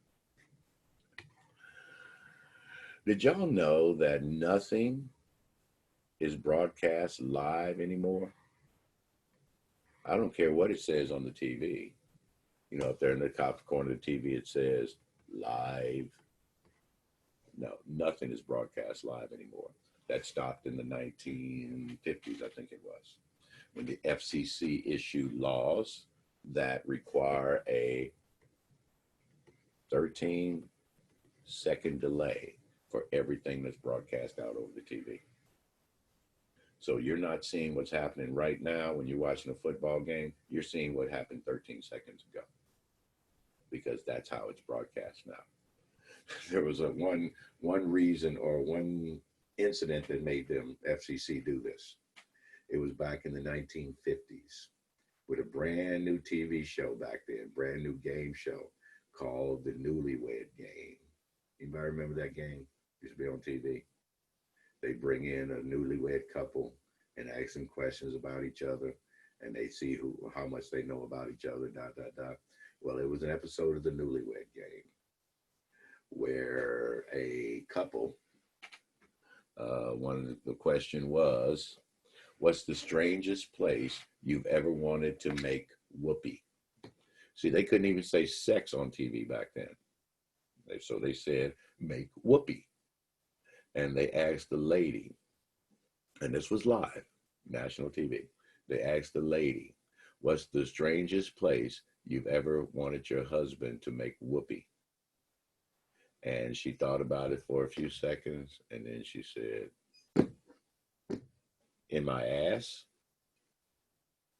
And that went out over live TV in the 1950s. And the FCC jumped in and said, nope, we've got to have a time, 13 seconds, for somebody who has their finger on a button to go, no, I don't want that to go out. It allows censorship. So that is why the 13-second delay on every broadcast, even radio. Matter of fact, it came into play with radio not too long ago, a radio station in St. Louis, Missouri, my hometown. They were asking, they had a story about Condoleezza Rice, who was Bush's foreign affairs secretary, Black lady, very, very smart, had multiple degrees, spoke a couple different languages, and she was retiring out of politics. And somebody asked her what she wanted to do when she retired out of politics. And she said she would like to have a role in, directing the NFL, National Football League. She was a big football fan. And they were reporting that the next day. And since the NFL is traditionally run by white men, the radio announcer was trying to make a point that, a Black woman running the NFL would be a big change. And when a big change, we call that a coup, a big takeover. And what he said was, he was trying to say that that would be a big coup in the NFL. But the words coup and in ran together. And what he ended up saying was that that would be a big coon in the NFL. And for those of y'all that don't know, when they hunted escaped slaves, they called it a coon hunt. So coon became a negative connotation for Black folks. So it was just two words that just ran together. I do that sometimes, but people just, boom. And they asked the censor, you had 13 seconds to hit the button and stop that from going out over the air. Why didn't you? And it was a young guy, and he said he didn't understand the connotation between the word coon and Black folks. So the two words just ran together. He just let it go. And they fired both the DJ and the censor. So if you ever wanted to know what a director of a radio show does, that's what they do. They sit there with their finger on the button. Anything the DJ says inappropriate, they can push the button. They got 13 seconds to push the button before that goes out. So anyway, that's just But now, what happens if you damage that hippocampus? You get a brain tumor, gunshot to the head, knife to the head, or whatever, and your hippocampus is damaged. First of all, it's the thing that makes memory cells for you. Remember that? If this bad boy is damaged, you can't make any more memory cells. The ones that you have are still there. So you still remember, your childhood, your name, math, English, all of that. But anything new you experience cannot be made into a memory cell. So they have what's called anterograde memory. They don't remember new things. Retrograde memory means you don't remember old things, like you might forget your childhood. Anterograde memory means you don't remember new things. So these people can't make any more new memories. As a result,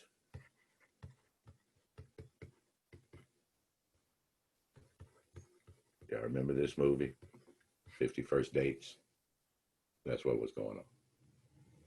Her hippocampus was damaged and she could not make new memory cells. But an even better movie than 50 First Dates, because that's a chick flick and I don't like chick flicks. An even better movie is called Memento, with this actor, Guy Pearce. And what's happened to him is he was out on an evening with his wife and somebody shot them. His wife died, but he got shot in the head and it damaged his hippocampus. He can't make any more memories. But he's trying to know what happened to his wife. Now, I remember the last thing he remembers seeing, they shot the wife first. So the last thing he remembers was his wife being shot. Remember, emotion, bang, that went up right to a memory. And then the guy shot him. So after that, he couldn't make any more memories. So every time he wakes up in the morning, for example, last thing he remembers is his wife being shot. But he doesn't know what happened to her because he was shot next. So where's my wife? She was shot. Where's my wife?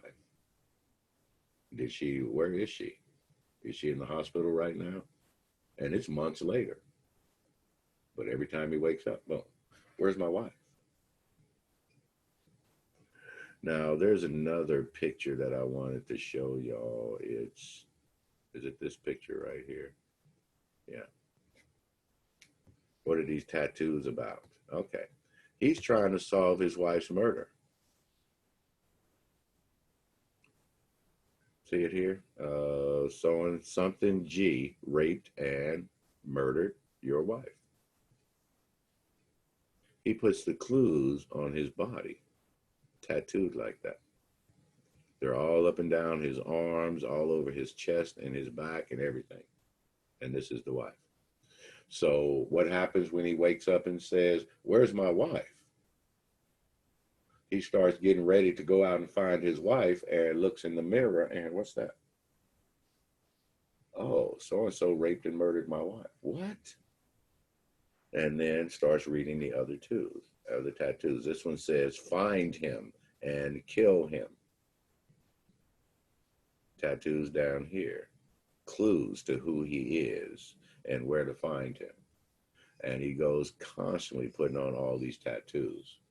Every time he finds a new clue, he writes it down, rushes to the tattoo parlor because his memory will only last about 5 or 6 minutes as far as the movie goes, about 5 or 6 minutes. So he goes to the tattoo parlor just as fast as he can, tattoo this on me. Why doesn't he keep a notebook? Just write things down in the notebook. Because he'll forget. Because he'll forget he has a notebook. So this is the only way he can do this. What the pictures are about, and it's all through the movie of him using these pictures. He carries the Polaroid camera with him everywhere he goes.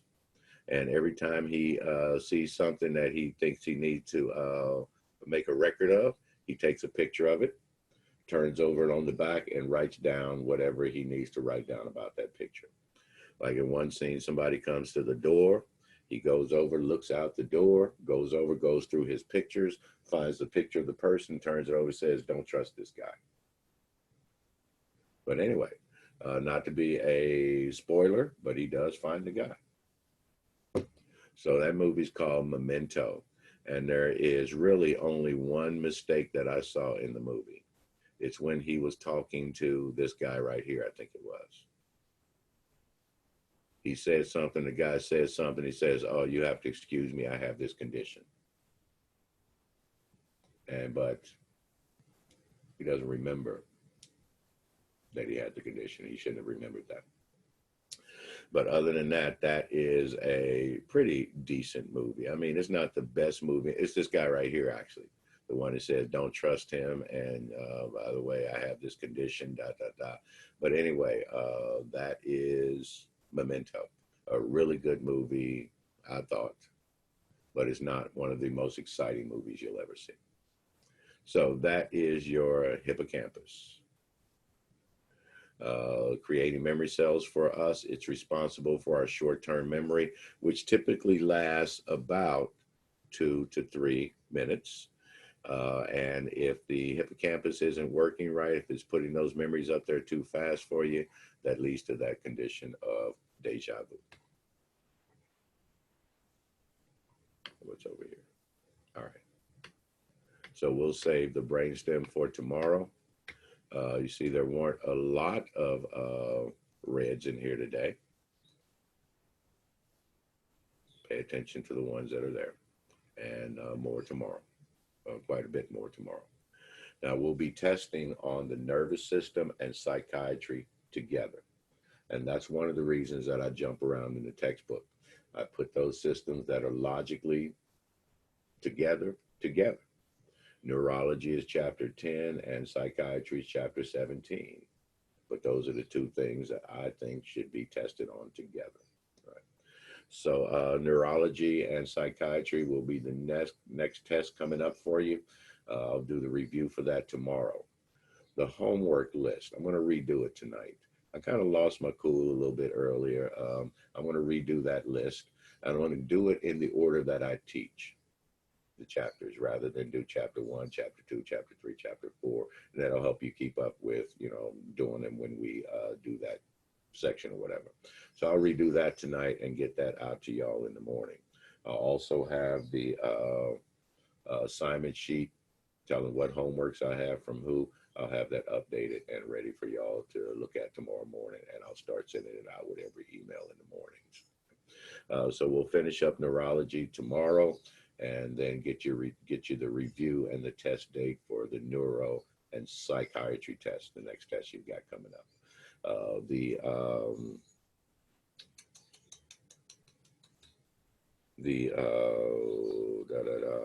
The gastro quizzes was reactivated this morning. It'll be active till 7:30 tomorrow morning. Make sure you get it done tonight. And then if you're following the chapters as far as the homework goes, go ahead and get the neurology and psychiatry done. Mr. Jamal, Yes. Is the gastro test the third test or second test? Second test. Okay, I did it then. Yeah. Remember, it's intro, then gastro. So there are only 2 tests that have been put out so far. Some people had trouble getting into the gastro test yesterday because it ended earlier than I intended it to. So it's reactivated now, but remember, it's only going to be active till 7:30 tomorrow morning. So get it done tonight. All right. Any other questions before we call it a day? All right. I'll see y'all tomorrow morning at 8 o'clock.